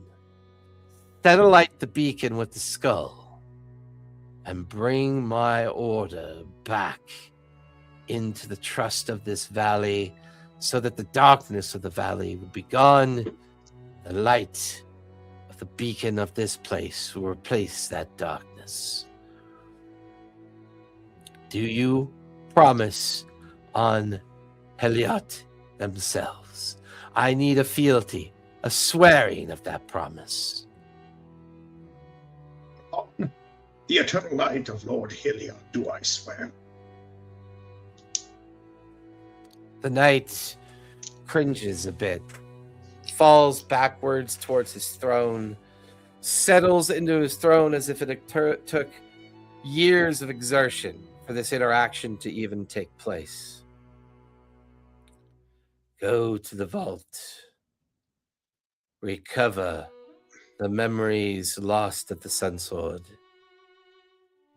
Retrieve it, and I hope you can bend it to your will. For it will be your greatest ally when you take on Strahd. Godfrey quickly ushers all of you to the foot, or up to the entrance of the stairs. It has been a long time since I've spoken with my friend. His mind seems less broken. He seems to be himself, however briefly. We'll stay with him and keep him distracted. I'm not sure if he's capable of any malice or mischief. For now, all of you, go to the grounds in the back of the estate. Look for Argynvost's tomb. Solve the riddle. Find a way in. Retrieve the sword.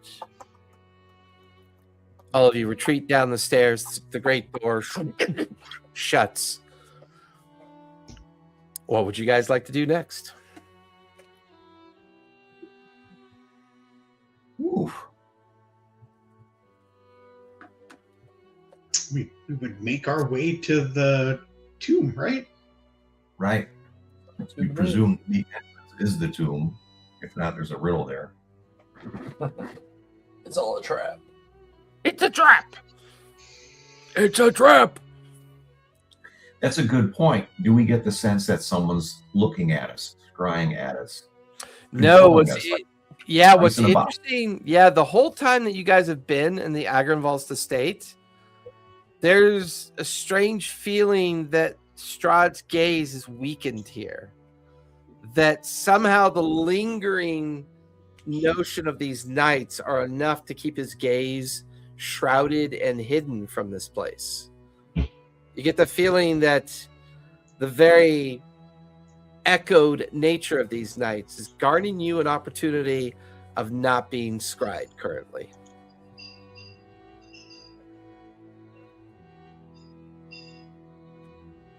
Awesome!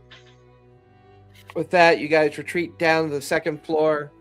You make your way down to the first floor, back out into the strange, dilapidated front gardens, and then towards the back of the estate. There you could see a single stone structure protruding up out of the ground. Two great dragon statues on either side of the stone structure. You can also see stone stairs that lead 5 feet down to a stone door. There's a very crude painted mosaic on the stone door. It is an image of a great silver dragon. And then written in a kind of common language underneath are 3 riddles. The first riddle: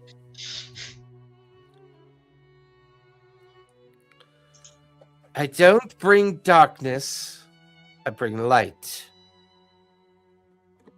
I don't bring hope, I bring dreams. What am I?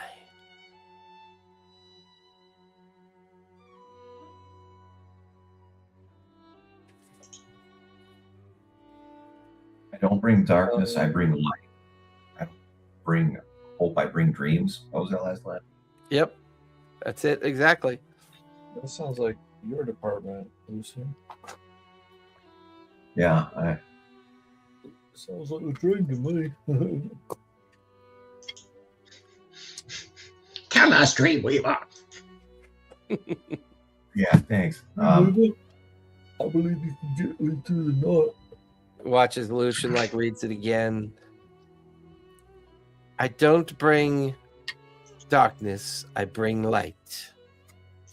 I don't bring hope, but I do bring dreams. What am I?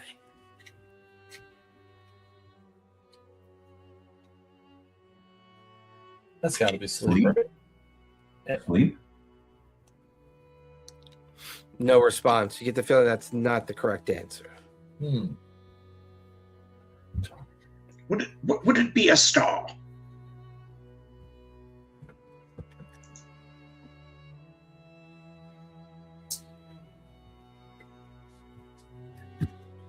What say you, brother Lucian?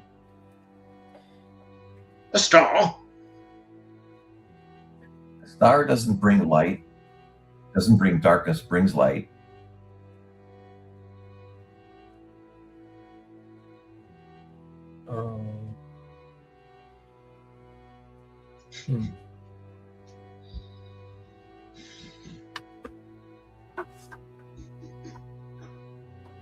This is fairy tale. Oh, the moon. The moon? The moon. You watch as soon as Zoof says moon out loud, you watch as the first riddle fades and a great moon of sparkling silver begins to appear behind the painting of the silver dragon. And then a second riddle appears. I am ancient. I am tall. Waters move through me, and the animals of the world find rest in my bosom. What am I? Oh, it reminds me of a story from the holy text of Heliod. Brother Ludolf, Brother Lucian, would it not be a tree? Or a river? A river. A waterfall. Is it a waterfall? It's not tall. Give me a group survival check. Oh boy. Survival check as a group. 20. Nice. About a 3. I got a That's so 7. nice. That's so nice. Lucian, this riddle almost sounds like it's describing a valley. A valley. And what's our valley called here? Barovian Valley? Barovia? You know the valley to be called Luna Valley. Oh, Luna. that makes Like sense. Luna. Yeah, Luna. Luna. So as soon as Lucian puts it together, he mutters the words Luna Valley. You watch as the moon brightens and you can see an image in almost like illusionary magic of what Luna Valley must have looked like in the past. And then the third riddle. Hope, fear, anger, darkness. These are the things that make us strong and weak. The winds keep us aloft. The fight keeps us ever burning brighter. I am the Watcher. What is my name?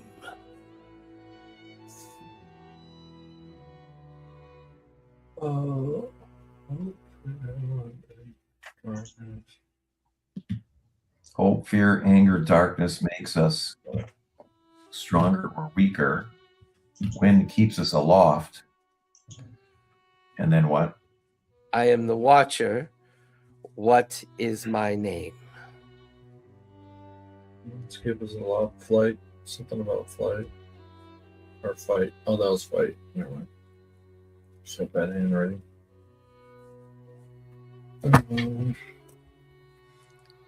It must be connected to the first two riddles. We know that he's speaking in the riddles of the Luna Valley. This sounds like a name of someone who would be aloft the winds, represents hope, fear, the idea of things that make you strong and weak. Would this be the Lord Dragon Argynvost? And the moment that Zoof says that, you watch as the silver dragon's visage in the painting activates.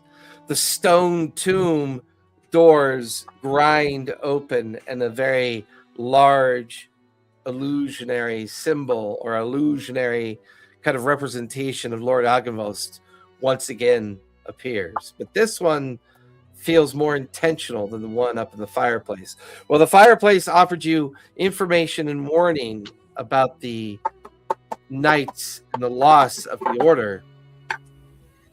This particular illusion begins a telling. My knights have fallen, and this land is lost. The armies of the enemy will not be stopped. Today, I will die. This valley, this home, and the ideals of the Order of the Silver Dragon, this evil surrounds me no matter where I look. These heathens take on fearsome forms.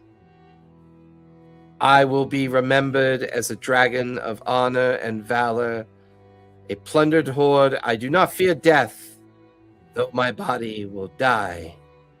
My spirit will. You watch as the illusion flickers. And as it does, there's an order of knights in front of the illusion of Silver Dragon. You watch as the order is muttering something loudly towards the dragon. We swear fealty to the silver wings of the morning. We pledge our steel to shield the secrets of the hidden mountain temple. Though the mists rise and the shadow of the valley grows long, the light of the dragon shall never be extinguished. For honor, for valor, and the purity of the dawn, we stand vigilant.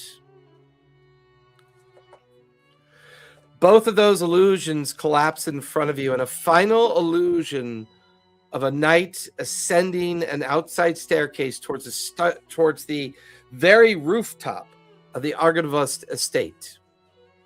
There at the very rooftop, a very tall tower is in the very center of the estate. You watch as a figure holding what appears to be a great dragon skull in its hands enters into the tower. And once inside the tower, a voice, no distinguishing features of this person, almost as if you're being shown a future possibility yet to be written. When the dragon dreams its dream, within its rightful tomb, the light of Argynvost will beam and rid this land of its gloom. Final illusion fades. The open door into the tomb stands in front of you. What would you guys like to do next? Walk into the tomb. Who's going in first? Zoof. Me. Zoof. Ooh, ooh, ooh. I'll bring Lucian it casts here. down the hall. So we are lighted. You watch as Lucian brings up the globules of floating light in front with a bit of illusionary light with that always that familiar dreamscape kind of vibe to the light kind of permeating down the hallway. Ludolf here slightly alongside Lucian. Gartham and Savid kind of standing slightly further back as well. Zoof, the moment you cross the threshold, the expanding light of the tomb is completely empty. There's nothing inside of it. Give me a wisdom save, if you would, please. A wisdom save. 22. 22. In your mind, you see a great silver dragon floating on the thermal winds above the valley. You could see the Argynvost estate down below. You could see the verdant valley that this place once was. The Wine of Wizards off in the distance. The thriving towns and townships. People caravanning between different roads and routes. Lumber being harvested from the wood. Those that mine in the rocks of the valley, the caves, hunters can be seen. The great life of the valley is all around you.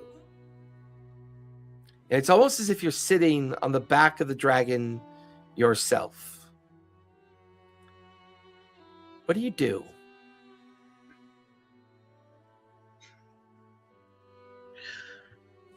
Oh my gosh. What do I do on the back of the dragon, flying over the entire valley? Would you be so kind as to lead me to this place of revelation, to this place of truth? You watch as the dragon's head turns and smiles at you. You feel the great lurch of the dragon's back go high up into the sky. And it's at that moment it starts circling back towards the great estate. He lands you outside the tomb that you're already inside of.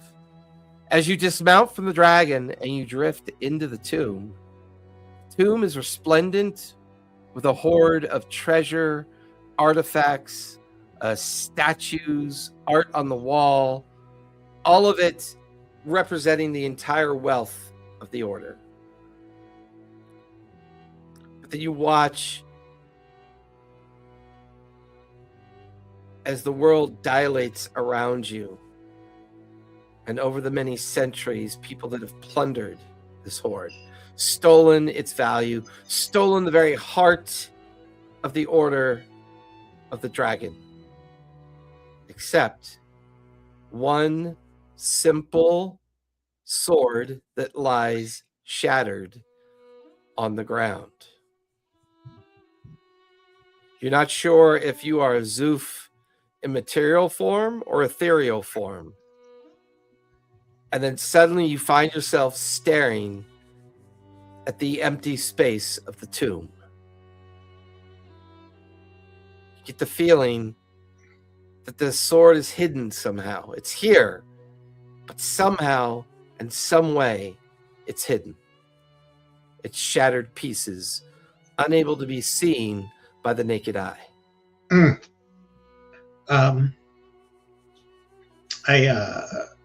me see, what do I have on me?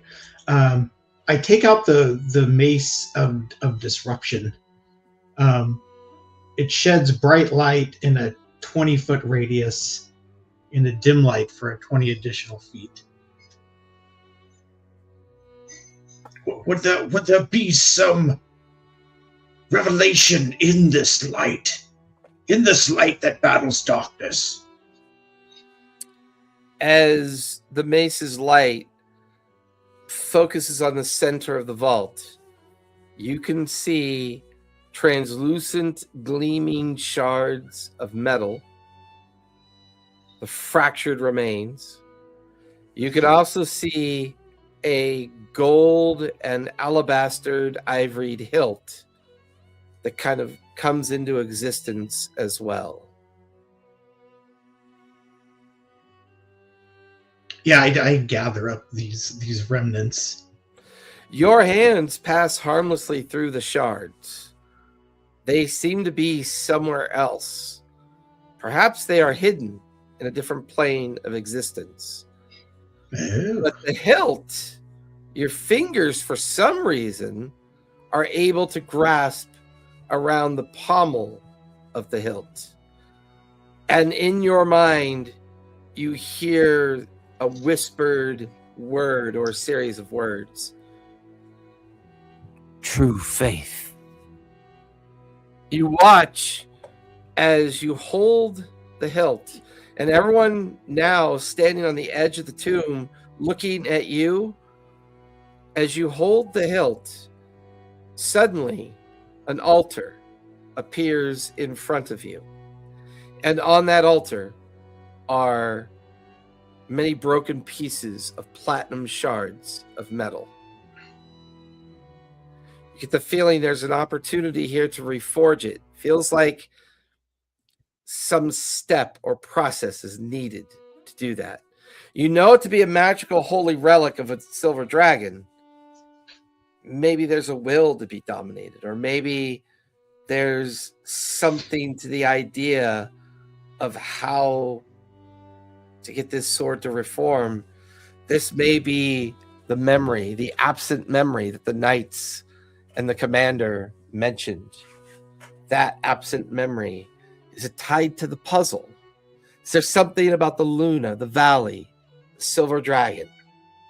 What and how to reform this sword? The pieces are there now. You can see them. You have access to the altar that they were placed on and hidden away in the ethereal plane. No pressure. And all of you can see Zoof doing this.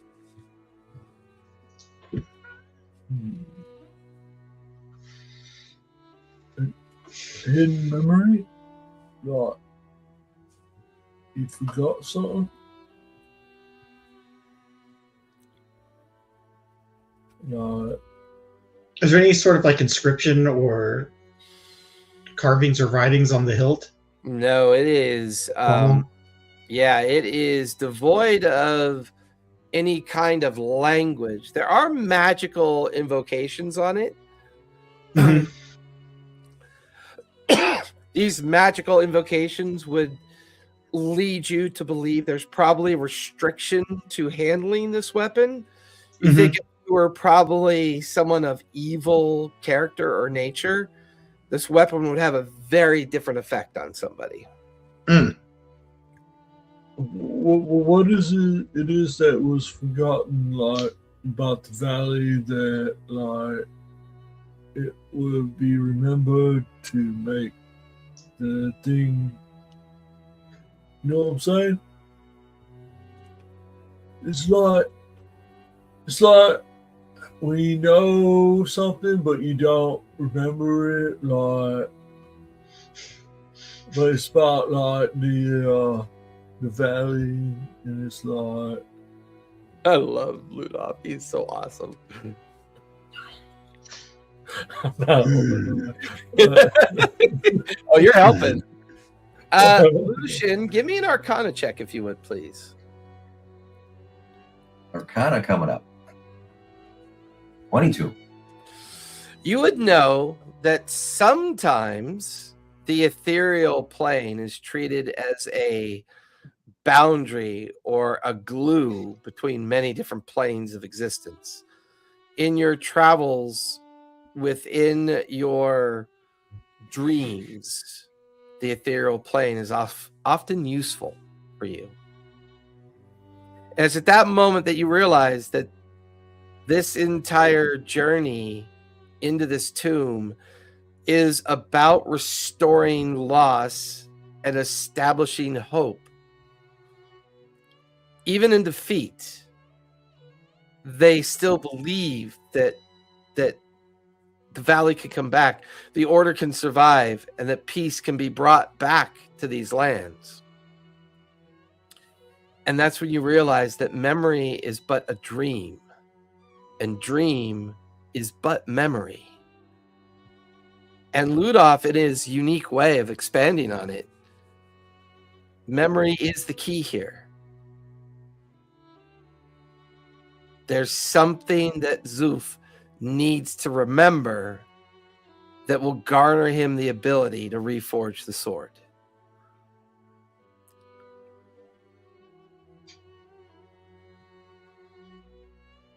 What about the inscription on the hilt? Does that help any? The inscription is more of a notation of divinity. Anyone of not good character would probably experience a painful death trying to wield the sword. Well, what it is that makes you good, right? Is it like, was it you born with it, or like, was it something you remembered?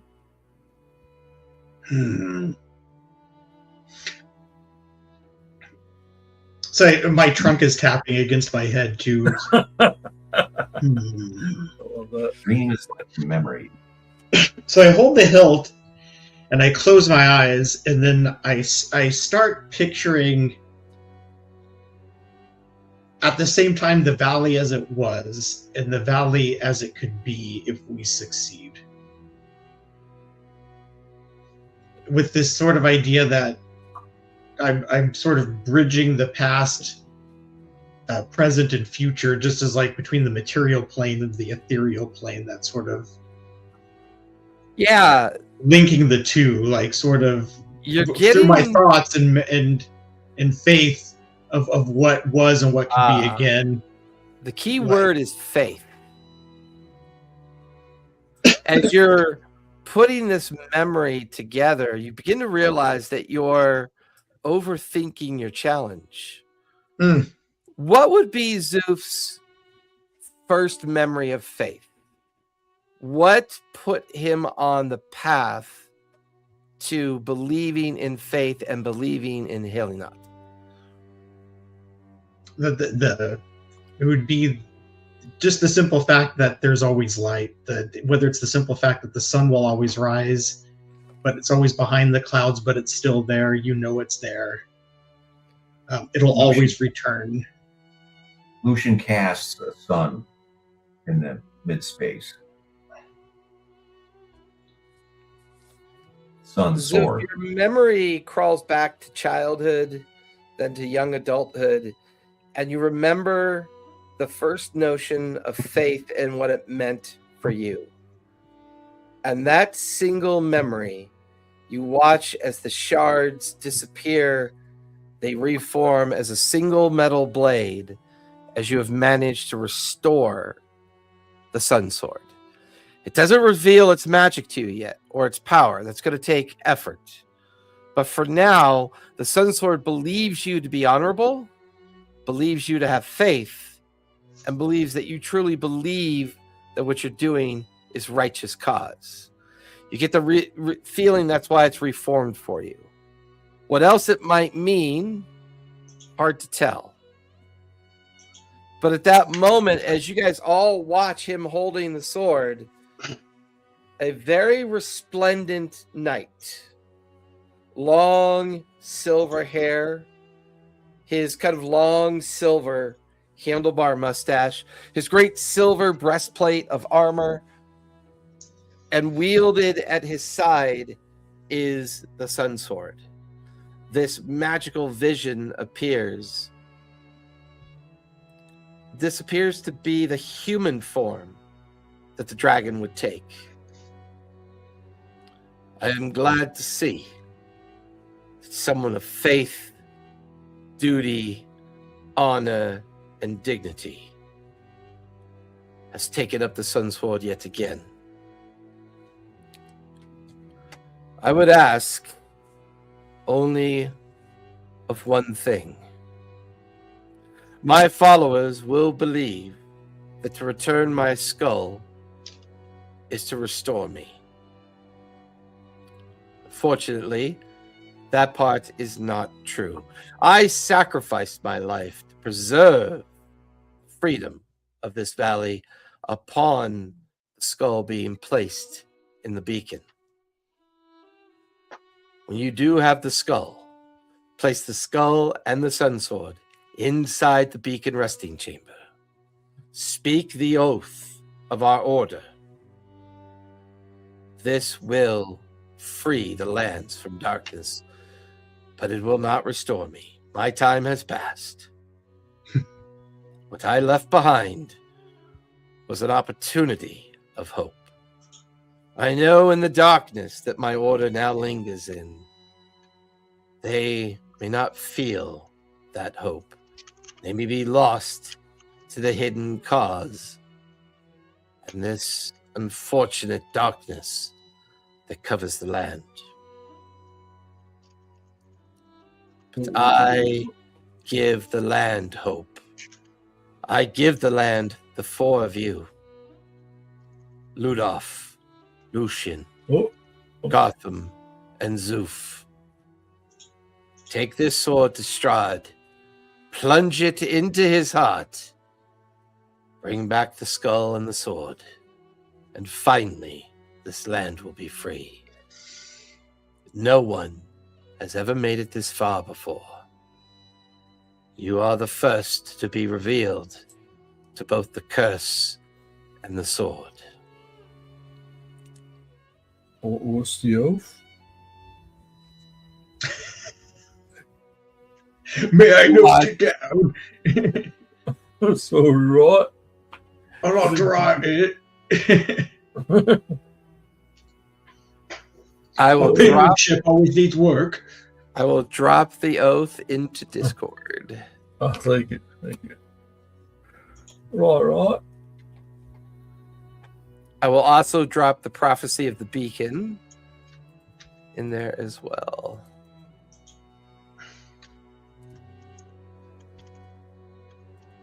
You watch as the illusion of Argynvostholt fades for the last time. Outside, the sun already beginning to set, the grounds of the old estate growing in darkness. Savid stands there with the four of you. What do you say we make camp? Maybe take a rest.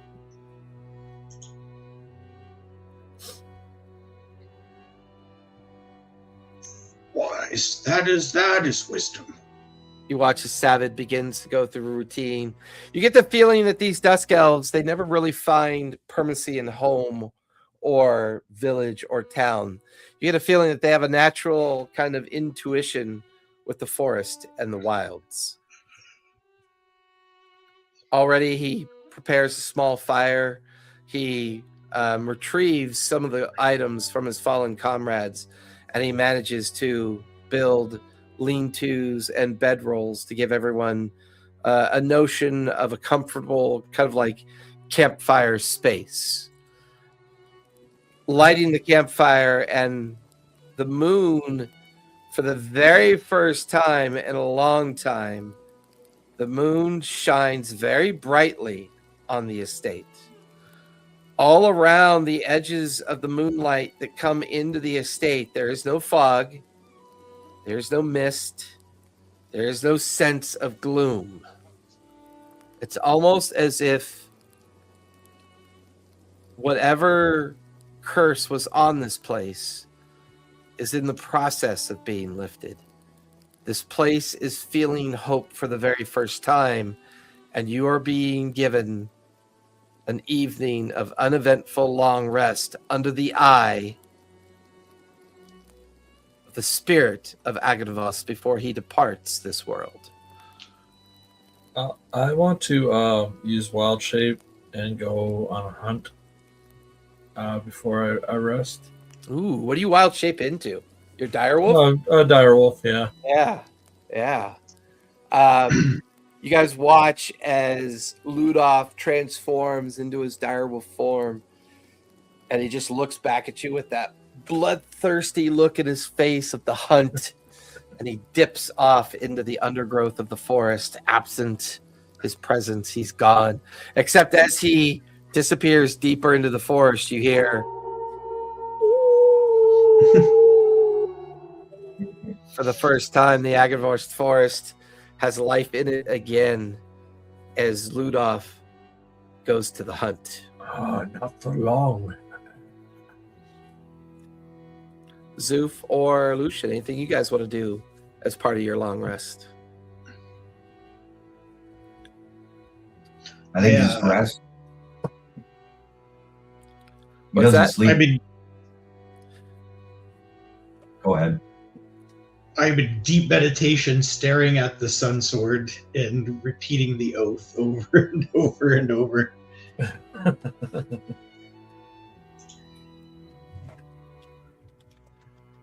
Do you have commune, Zoof? That's a good question. As in the spell, or is it usually a trait? It's usually a spell. It sometimes can be a class feature or trait, depending on what kind of paladin you build. I don't have communion, no. Okay. Go ahead, Let me see. Lucian. Oh, Lucian's gonna cast an illusionary sound, so that whatever might be looking at us or listening can hear. And it's the sound of a wooden stake and the sound of a wooden mallet. Yeah. Boom, boom, and it breaks, crunch, right? And then that's in an attempt to rattle him if he's looking at us. I love it. Absolutely love it.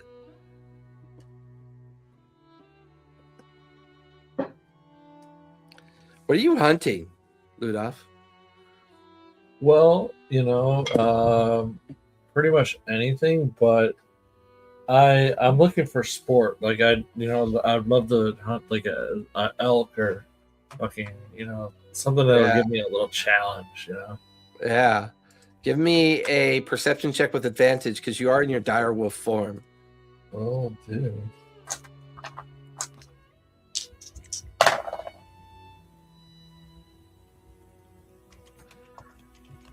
I got a nat 20 on that. So 24. 24. This elk that you pick up the trail on is, needless to say, a creature, a male elk that's so large that its very nature its scent permeates the forest. You spend the entire evening tracking it down until at last you find where it is, and you feed the greatest of feeds that you've ever had, and you settle into your long rest deep in the forest, a belly full of elk, the sense that you've come to terms with the idea of who and what you are.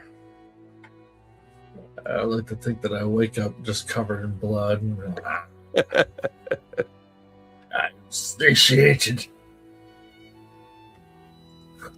Zoof, in your meditation, as you can hear the howls of the wolf, you can see Lucian in his meditative state, because he meditates when he sleeps. He doesn't really sleep. Savid, also being a dusk elf, meditates in his sleep. There's a strange calm and sense of ritual about where you are. Success. This feels like the first success that has affected you. Helping the Wizard of Wines was a step. Aiding in the Veliki, preventing the town being overrun by vampire spawn, felt like a step. Retrieving the bones of an ancient priest of the order to protect Ismark's sister felt like a step.